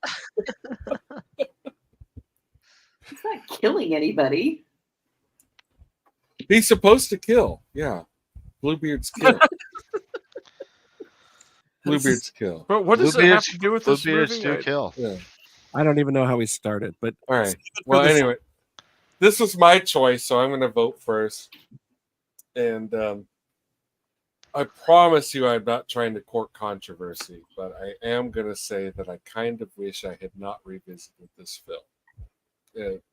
I thought about it a lot, and big parts of it, are the guru, and other parts of it are just that, like, the opening act is laborious. I mean, this was the 80s. We watched Mannequin. That explained its ludicrous premise in the opening credits, mostly without dialogue. That first act of this movie just did not need to be, this like really clunk you over the head with its idea. And it is a fucking shame because there's nothing better than fucking Steve Martin in this movie. It's again, it's like the action scenes in Firestarter. Firestarter is bullshit. But man, those action scenes are chef's kiss. it gave us heat. It's the same thing with Steve Martin in this movie. And I love Lily Tomlin, but even her, she's not like what I really love in this movie. She has her moments, but she also kind of grates a little bit. And I'm not saying that to diss her or anything. It's just this movie often is just kind of redundant and stuck, and the ending does come apart a little bit, and there's a lot of it that just I feel like they both oversold it but left plot holes. They did one and the other. So I love what Steve Martin is doing. His visual gags are so great, but having loved this movie as a kid, I really didn't love that guru. I mean, that's all I'm going to say about it. Really didn't love it. And a lot of the stuff just felt too long in the tooth, just going on too long. There's great stuff, and there is great moments between Steve Martin and Lily Tomlin, but they're stuck in this movie that I have. If you've never seen this movie before, go ahead and watch it. But if you loved this movie when you were a kid, I think you should just keep loving it the way you love it now. There's a really good chance you're going to be disappointed with the rewatch. So that's me. Let's just go the same clockwise order here, Wizard. What do you feel? I'm gonna disagree just a little bit. I assume there'd be some, yes. Because I did enjoy watching it again. Problems aside, of which really the guru was my only big one. I enjoy the opening. I like a good story. Yeah. And I think it told a good story. It's by no means the highlight of the movie. And were the movie 2.5 hours long? Oh boy. Yeah, Well, it's good. yeah. It's good that it's 90 minutes. But it's 90 minutes, and no. So no, I enjoyed it. I enjoyed the rewatch. I think the C. Martin physical comedy alone is worth coming back and watching again. That really is it. That is why I would want someone to watch Firestarter or Space Invaders. Like, I thought that was a lousy movie, but what great special effects are all over it, And yeah, Steve Martin is kind of like that in this movie, where it's like, man, he's so good. I mean, he's award-winningly good, Okay, well, gravy. Sit up, thumbs up. Yeah, I get it. And thumbs up for across the board. Yeah. So yeah, I definitely understand some of your reasons for going as a no on it. Um, it had been an incredibly long time since I'd seen it, so it was cool to watch it again. Yeah, I think it's funny. I was talking about it with one of my sons this evening, and he said, "Well, what's it Did about?" any of your kids? And I had none of your kids watched it with you. no. Okay. Laszlo watched a few minutes. That's who I was talking to about it. So I was watching the ending because I didn't finish it the other night, and and I was like, okay, I got to explain this plot to you, and I explained the plot, and I thought it was really funny, and I thought, you know, it really is a great idea. It's a great idea, and I think they pulled it off really well, and yeah, talking about it, like, it just ratifies like how funny some of the stuff goes on in the movie is. Certainly, yeah, the guru is like a bad 80s joke. I don't think it's incredibly offensive or damaging. You know, it's just off base. It's sloppy, Yeah. it's stupid, it's dumb, it's weak. You know, they aren't attacking anybody specific. Yeah, They're it's not just spiteful. yeah, it's what it is it's more of a satire on the idea of a guru. And I can actually get behind that a little bit. It's okay. Yeah. You Yeah. know, especially because since like, you know, as Adam pointed out, I do certainly believe gurus are bullshit. I do. yeah, they are, and You they know, no deserve to doubt be made about it. fun of. Yeah. Yeah. But they have some fun with them. I don't like actually the what bothers me the most was the thing that seems to be like, you know, the big hook. Like, I don't like the talking back and forth, the repeating what he just said, and like them Yeah. going into the accent that he's using. I don't like that Yeah. at all. Yeah. Yeah, Pimpbot's way funnier than that. But Bringing it back to Pimpbot. it all comes back to It the all Pimpbot. comes back. But yeah, even talking about it, it really ratified like how brilliant Martin is, and just talking about it, you can laugh about it, thinking about it. And I love old school craftsmanship kind of stuff, you know, and there's a lot of that in this movie. Like, you know, this is like even by being made in the early 80s, like this is a bit of an old fashioned kind of film. Yeah. As we've talked about, the craftsmanship of the sets. Yeah. And the long takes. Yeah. But the writing, everything. And I think it's really slick. It's only sloppy at the very, very end, and it is almost like, we got to wrap this up. Let's go. And it's so lighthearted and dumb anyway. It doesn't really matter. So yeah, you were glad you saw it again. I'm glad to watch it again. Yeah, I was glad to watch it again. It brought back some good memories. I was happy to remember it again. So yeah, I give it a salvage title for sure. Okay, cool. Thumbs up, and also for anyone who hasn't seen it before, I think. Okay. Oh yeah, it's a hoot. All right. Well, Pumpkinhead, how do you feel having never seen, heard of, realized this thing even existed?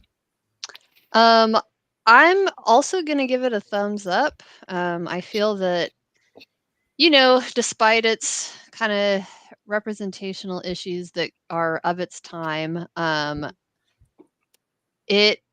feel like I cannot give a thumbs down to a movie that made me giggle this much. I mean, like, I was lolling, which that's my cat. Sorry. Yeah.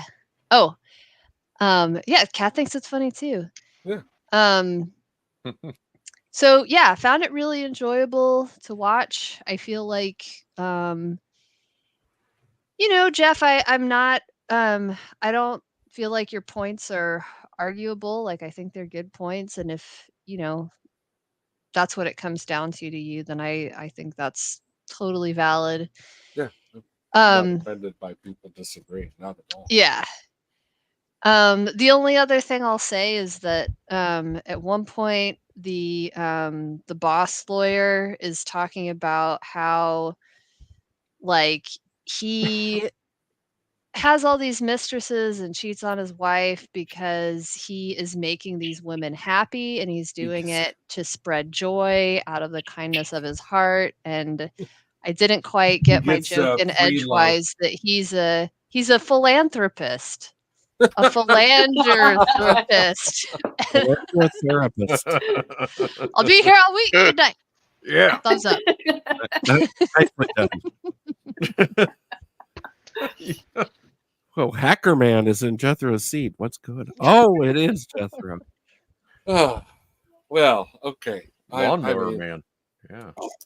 I don't disagree with anything anyone's saying, and I will say that I did laugh at times watching the movie. So, you know, I don't get offended by being disagreed with at all. And I think I'm hearing a policy flip flop. nope, I'm still thumbs down. Still thumbs down, Mineral. Well, Adam, how are you looking at him? What's going on here? You have never seen it either. Like I have again, never back to seen back, it. back to back, never seen it. Virgins everywhere. Mhm. Okay, I'm gonna try and keep this concise, but my feelings about the movie are actually pretty complicated. And I'm gonna try not to steal any of Barbara's points, but like we talked about this a lot. Oh, should she have gone first? It's not too late to reverse it. No, I'm the No, man here. It's fine. I'll go first. Do you want me to? I actually can remove him, Barbara. You can remove me too. You let me know. You just let me. He can put him into a horse. Yeah. A bowl. I can put you can back put in the him back bowl. in bowl. Back in the Back in bowl. bowl. Back in the bowl. Back in Back in bowl. the bottle. Back in the bottle. But yeah, we talked about this a lot, like during the movie and after the movie, because I had a really hard time pinning my feelings down about this. I have a very wide berth for like cultural, historical, culturally stereotypical tropes. I feel very forgiving towards them in context of history. I'm certainly not a person that thinks that they should be erased from media history. I think they should be brought out and discussed in the open as much as possible to figure out how we got here as a people. Awareness is better.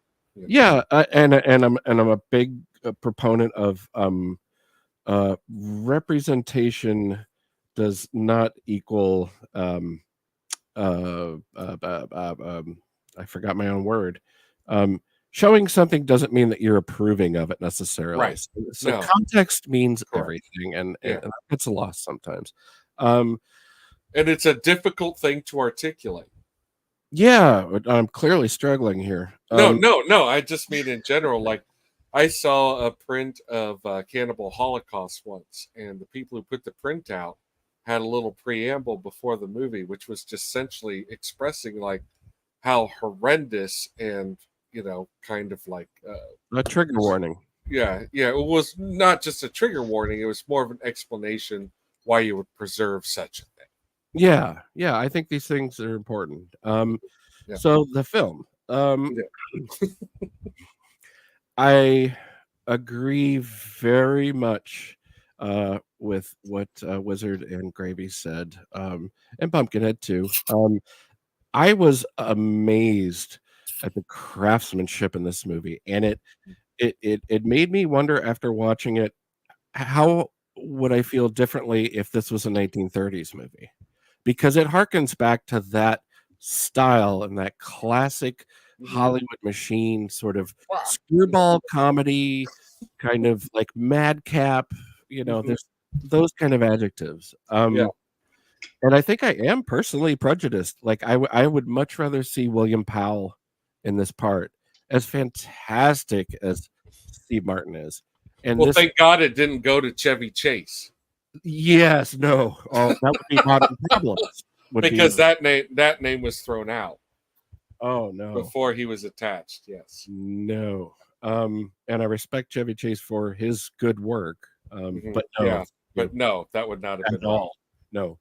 We'd have Modern Problems. I think, and I'm in awe of the craftsmanship of this. I think whether you're going to like this movie or not. I think if you've got the log line and you understand the premise, and that's something that you think that you would like, you're going to love this. You're going to love it. if you saw it as a younger person and you have good memories of it, it's not going to disappoint you. I think that I think you have to buy in on a very specific level to this premise. If you're okay with these type of comedies, you're going to love this. And I know that's kind of a cop out for a review. If you like this sort of thing, you'll like it. But it's a shining example of excellent filmmaking and writing. It's not perfect, but I'm going to go ahead and give it a thumbs up. It's not a movie specifically made for me, but I did enjoy it, and I found myself laughing a few seconds after all of the jokes. Like they That's played always good. That's always good. yeah, they'd play the joke, and once it sort of like settled into my head for a second, I'd laugh out loud, like I'd giggle or a guffaw, if you will, if I may. So yeah, I'm gonna give it a thumbs up, and I hope that didn't go on forever. I am No, so shocked that you are Yeah. giving this a thumbs up after Yeah. our conversation last night. I really am. wrestled with it. I wrestled with it a lot. Interesting. Yeah. So you really thought about giving the thumbs down? I really struggled. I didn't know how I felt about it, and there was a lot of aspects to take in. The performances are, I mean, this should be taught in film class. It's so well made. Yeah, I think we had a similar process, but just came to different conclusions, really. Yeah, and I think that's totally fair, because I easily could have had your opinion when I woke up this morning too. It's riding a weird edge. But I think if you like this sort of thing and you have good memories of the movie, it's not going to disappoint you. It delivers exactly what it claims to be. So that's a thumbs up in my book. Yeah, cool. Well, we have one more panelist. We know it's not a tie. We could bust that banner out at any time, but I would like to know how you feel before we bust the banner out. I do like this movie, and I feel like if you liked this movie before, you'll still like it. Mm-hmm. Yes, there's some problematic issues with the Guru. And by the way, if he had starred Chevy Chase, that would have been 2 movies that Richard Libatini had done with Chevy Chase, because he was also in Fletch. Oh, he was Fletch's editor. Well, this I think the screenwriter Robinson was a uncredited doctor on the Fletch script. Oh, really? Okay. Yep. Interesting. Yeah, there's a lot of, when you looked at like what these different folks did, there's a lot of crisscrossing with these folks. But I'm with Adam. I don't think representation equals authenticity necessarily. So yeah, I mean, there's some problems with him, and I think when he first appeared on screen, Adam just kind of looked at me and goes, "Are we seeing brown face?" And I said, "Yeah, maybe a little. Maybe a little. It's brownish. It's brownish. Yeah, face, But but problematic Guru aside, I do like this movie. I do think it harkens back, like Adam said, to some screwball comedies of the 30s. It's got a lot of Ernst Lubitsch-esque quality to it, which I think is charming. And I still think that Steve Martin is masterful in this film. Mm-hmm. I love Lily Tomlin's performance. I think she gives so much in a very tightly restrained parameter. It's very narrow. Mm-hmm. She's only seen through reflection, and those reflections keep getting tinier and tinier, it seems. So I think she does a stellar job in this part. And yeah, I mean, the plot is kind of silly, but that's part of its charm. So I do agree. I think if you liked this movie once before, you'll still like it. And it doesn't hurt to go back and rewatch it. I was excited when you told me this was your pick, because I Yeah. remember enjoying this movie. Yeah, And I was psyched. completely forgotten about it. Yeah, it's the whole premise, the high concept thing, the tone shifts. It's such a tightrope to walk. And they don't hit it every single time, but it's definitely 90 out of 100. Yeah. And that's a hard thing to do. Yeah. Well, I won't argue with any of that. I'm not going to argue with any of your points either, Jeff. They're correct. Yeah.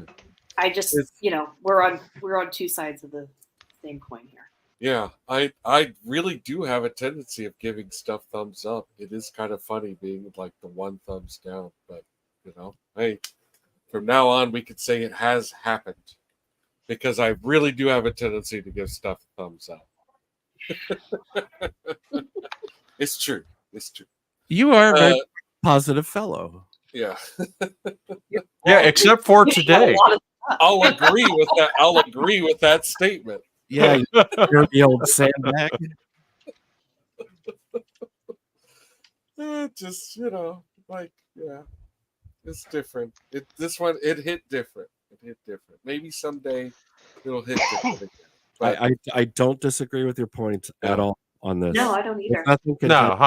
No. It's like it's your flavor, Yeah, it's like it's like this movie and Mannequin and maybe one or two others that I can think of. Like, yeah, I mean, there is a little bit of like, oh, right, watching an 80s movie and and it's like there's going to be certain moments where it's like almost a little bit of effort to watch, but yeah, I looked up like what other body swap movies followed this film. There's like about 4 within the next 4 years, and they all looked terrible. Like I remember them all coming out. I hadn't seen any of them. They just looked like, hit the theme of, like I can't do that. Can't do that. So, well, go ahead. Yeah. It was nothing important. I was just going to say there's a lot of body swap movies preceding this as well. Yes. Oh, yeah. It's always the thing. Yeah. Yeah. So it is a trope, but the 80s had a way of just sort of rinsing everything in crap. Yeah. And what we what we can all agree is that Steve Martin is incredible in this movie. Yes. Lily Tomlin is incredible in this movie. Their chemistry between each other is incredible. It really is kind of a shame that they did not get to have like that sort of like, they're doing this old-timey 30s like Hollywood movie. It's too bad they didn't get to have that type of old Hollywood franchise as well. Because Lily Tomlin and Steve Martin are only 2 other more movies together, and neither of them were Neither of them were. Like, can we leave it at neither of them? Just neither of them. Yeah, you can end that sentence. But they are quite good in it, and Anyway, well, we know where we all stand, and if I'm not mistaken, it is Gravy's turn to pick a movie. Oh man, or pick a series of 2 or 3 titles or 4 titles to vote on. Like I'm real interested in picking your brain here. Like we've gotten to settle in now. Like we've been doing this for a little while. Yep. So we're getting to the point where we like we really get to think about things for a little bit. Like what was really sticking around in that. Yeah, so, Lethal Weapon 2, and what else? I'm gonna throw. I don't need to do a Total Recall on Lethal Weapon 2. I know where I stand. I'll watch it now. I'll watch it. Just one of the guys. You go ahead. Just one of the guys. Oh, man. Just one of the guys. I think I already know how I'm going to vote. Yeah, I just one of the guys. Yeah. It reminds me though, just one of the guys does bring up one. I pulled up my list that I made on my phone like last summer, because I was writing some out. We almost debuted on Twitch. Yeah. We're close to doing this on Twitch. And so if anybody's like leaning towards like just one of the guys or something, a little offshoot, The Legend of Billie Jean Wow. was on the list. Yeah. This is a movie that was around a lot when we were kids. I know I'd seen it multiple times. MTV video.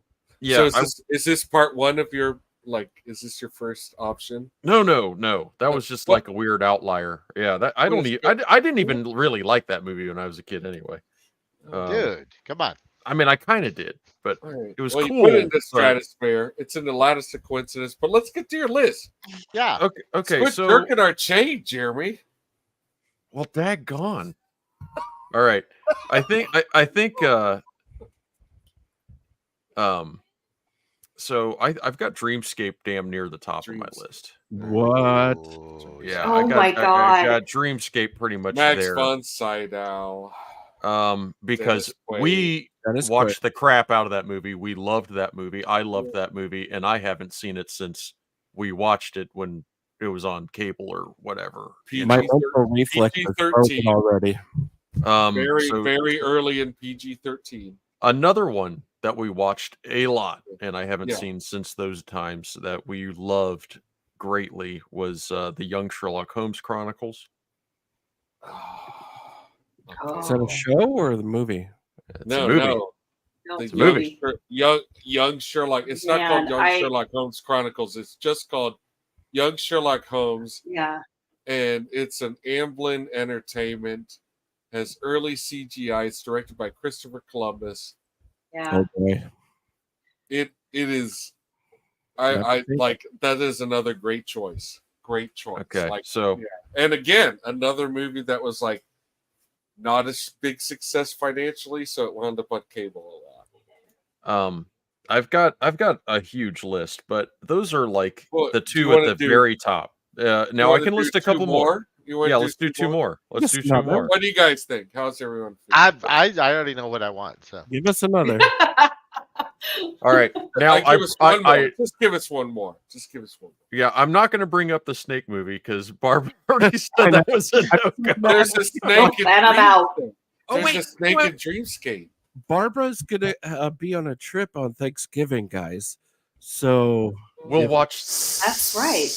We could watch. Look, stop! Don't. Okay. The night before. I'm probably going to be out that week. By the way. Okay. If is public domain, I will gladly watch. Yeah. You should also consider Fang. That's another, I believe, possibly. Nope. Sweet.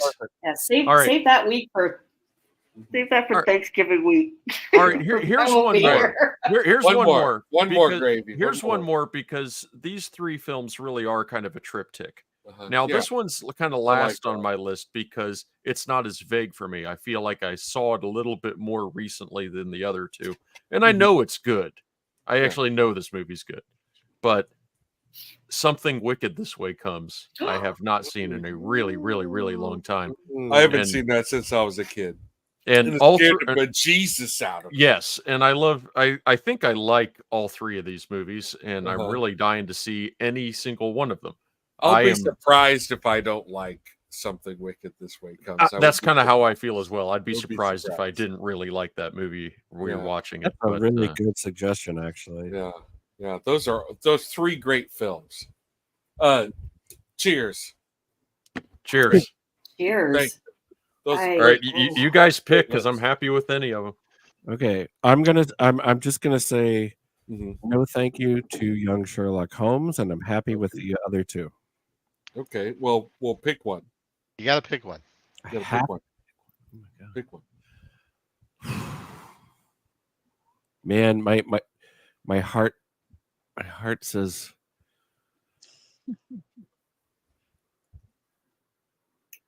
Something which one? Something Wicked. Something Wicked. Ooh, we got one for Something Wicked. I think that'll be a better show than Dreamscape. Interesting. Well, Barbara, how do you feel? There's spiders and stuff. Okay, so I don't have a problem with spiders. She's better with spiders than I am. Oh, really? Yeah. I'm better with snakes than spiders. I was totally on board when you said Dreamscape, and then you said something wicked. I know. It threw me too. It And totally. I went, oh, yes. So that would be my choice as well. 2 something wickeds. That's 2. Yeah. 2.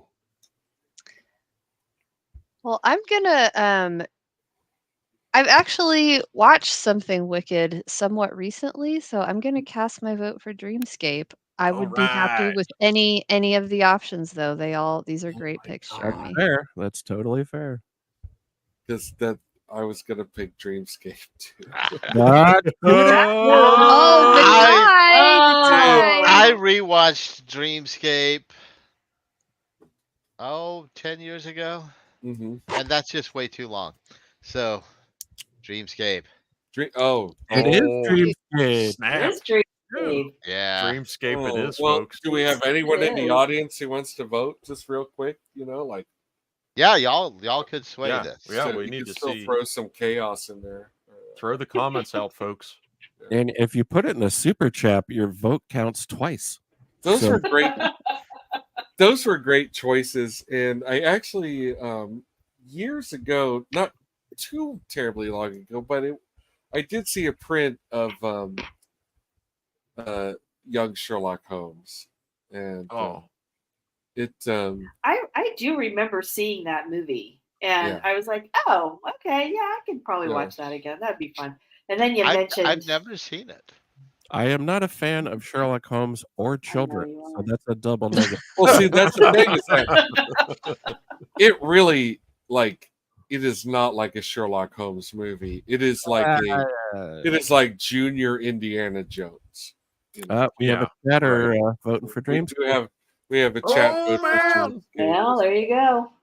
So The tie I is am not. more broken. I am not against Something Wicked. No, and not I at have, all. Not at all. I have been thinking that maybe for October we would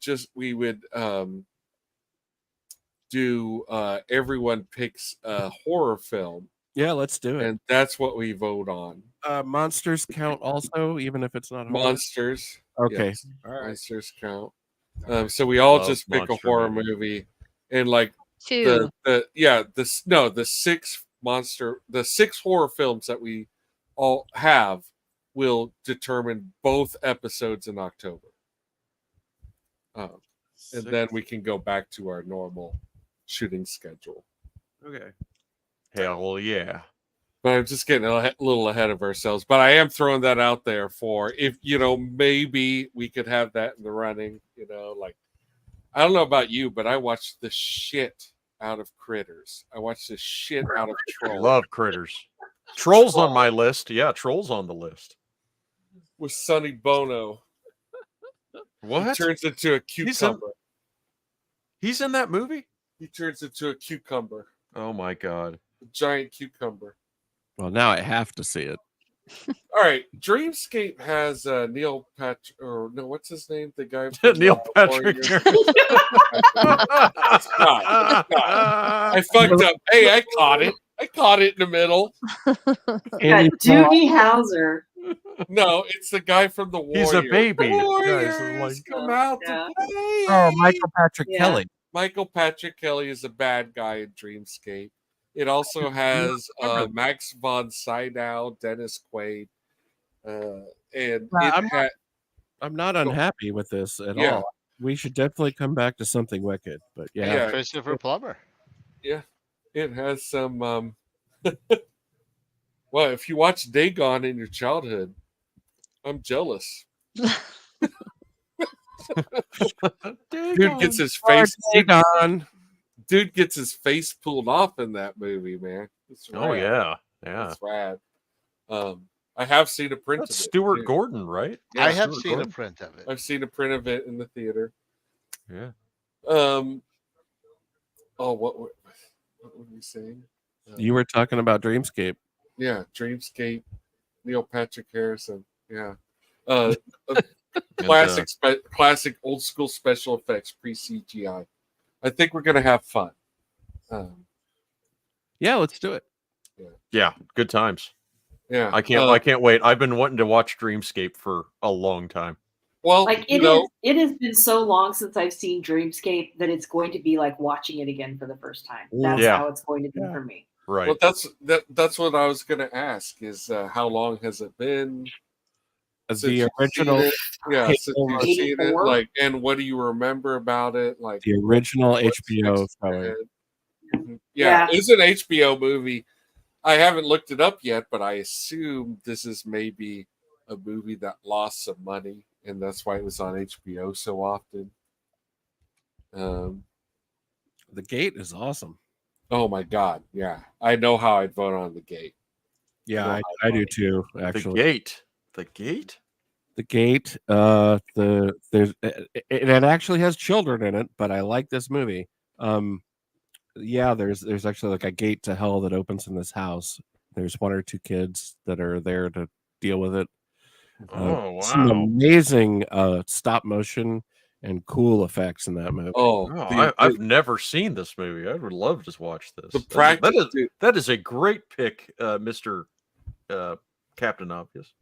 Yeah, but it's a missus, I think, Captain Obvious. Oh, okay, sorry. We salute you either way. Anywhere on the spectrum. Yeah, The Gate would be another wonderful pick for October because that movie. We're going to be spoiled. That's a PG-13 film as well.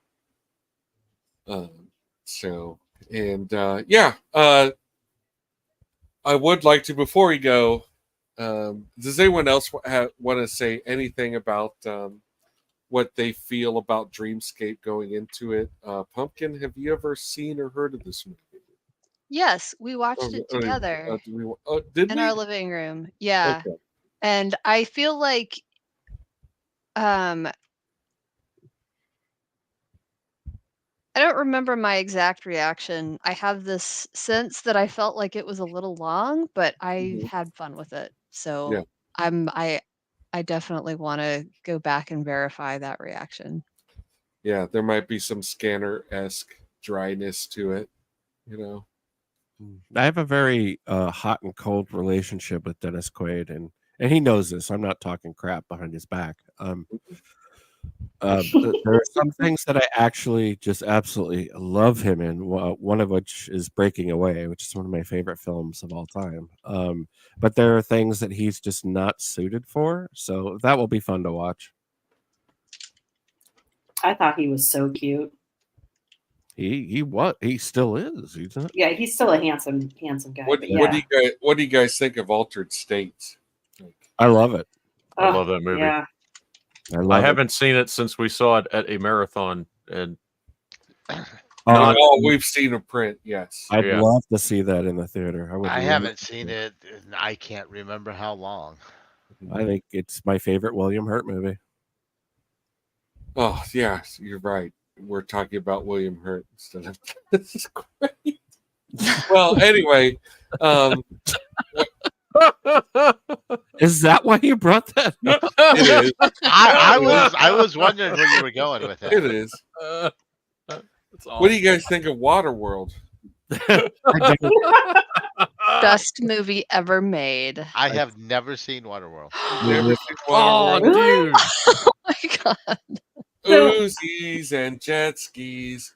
Uzis and jet skis. Amanda, I still have a line from Waterworld that I will use to this day, and that's Dennis Hopper when he goes, "Oh, a single tear rolls down my cheek." I'll tell you, I've never seen Waterworld. I mean, I've seen clips, obviously, but I have seen the Waterworld water stage show. Oh my god! What? Like that. Oh my god, that'd be awesome. It was one of those. It was one of those things that outlived the popularity of the film. Yes, it was awesome. There were explosions and jet skis, and people drank pee. It was great, and that was just the audience. Well, I mean, I would like to Ah. watch Waterworld with y'all. I think Yeah. that would be a really, Yeah, I think that's a must. really rewarding I'm putting it on the experience.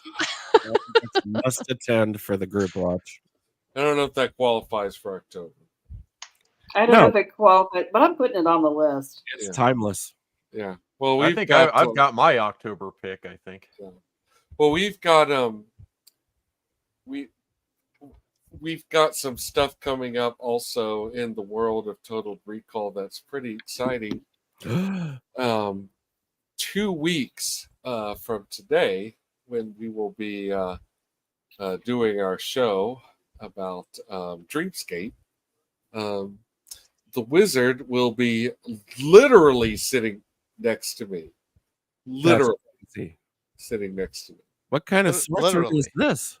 Yeah, because he will be in Austin because we are going to Fantastic Fest, which is 8 days of insane cinema. And a few of the things that we'll be seeing is the new movie from the Greasy Strangler director. Oh, no. Which we saw at Fantastic Fest. Which we saw when it was new at Fantastic Fest. Oh, that was a thing for a minute. Yeah. Did well, you guys like it? Did you like it? I enjoyed it very, very. I still have super warm memories of Greasy Strangler. I mean, I could go on. I bet it's better than the new Minecraft movie. I enjoy it, and I will admit that anyone can have festival goggles on, and then you see the movie later, and you're like, oh, whoa, this is not as good as I recall. That does happen, but I fucking love the Greasy Strangler, and I love that guy's short film that showed at the festival beforehand where they're eating fucking blue cake and shit. It's really good. And this movie sounds super fun. And I'm also supremely excited about Freddy Freako, which is the new movie from the guy who directed Psycho Goreman. I would recommend Psycho Goreman to anybody who loves splattery fun. I forgot about that. Fun, goofy. And yeah, you should. I would recommend Psycho Goreman to you. I think you should watch it. It's probably on the thing that shall not be named on the air. And the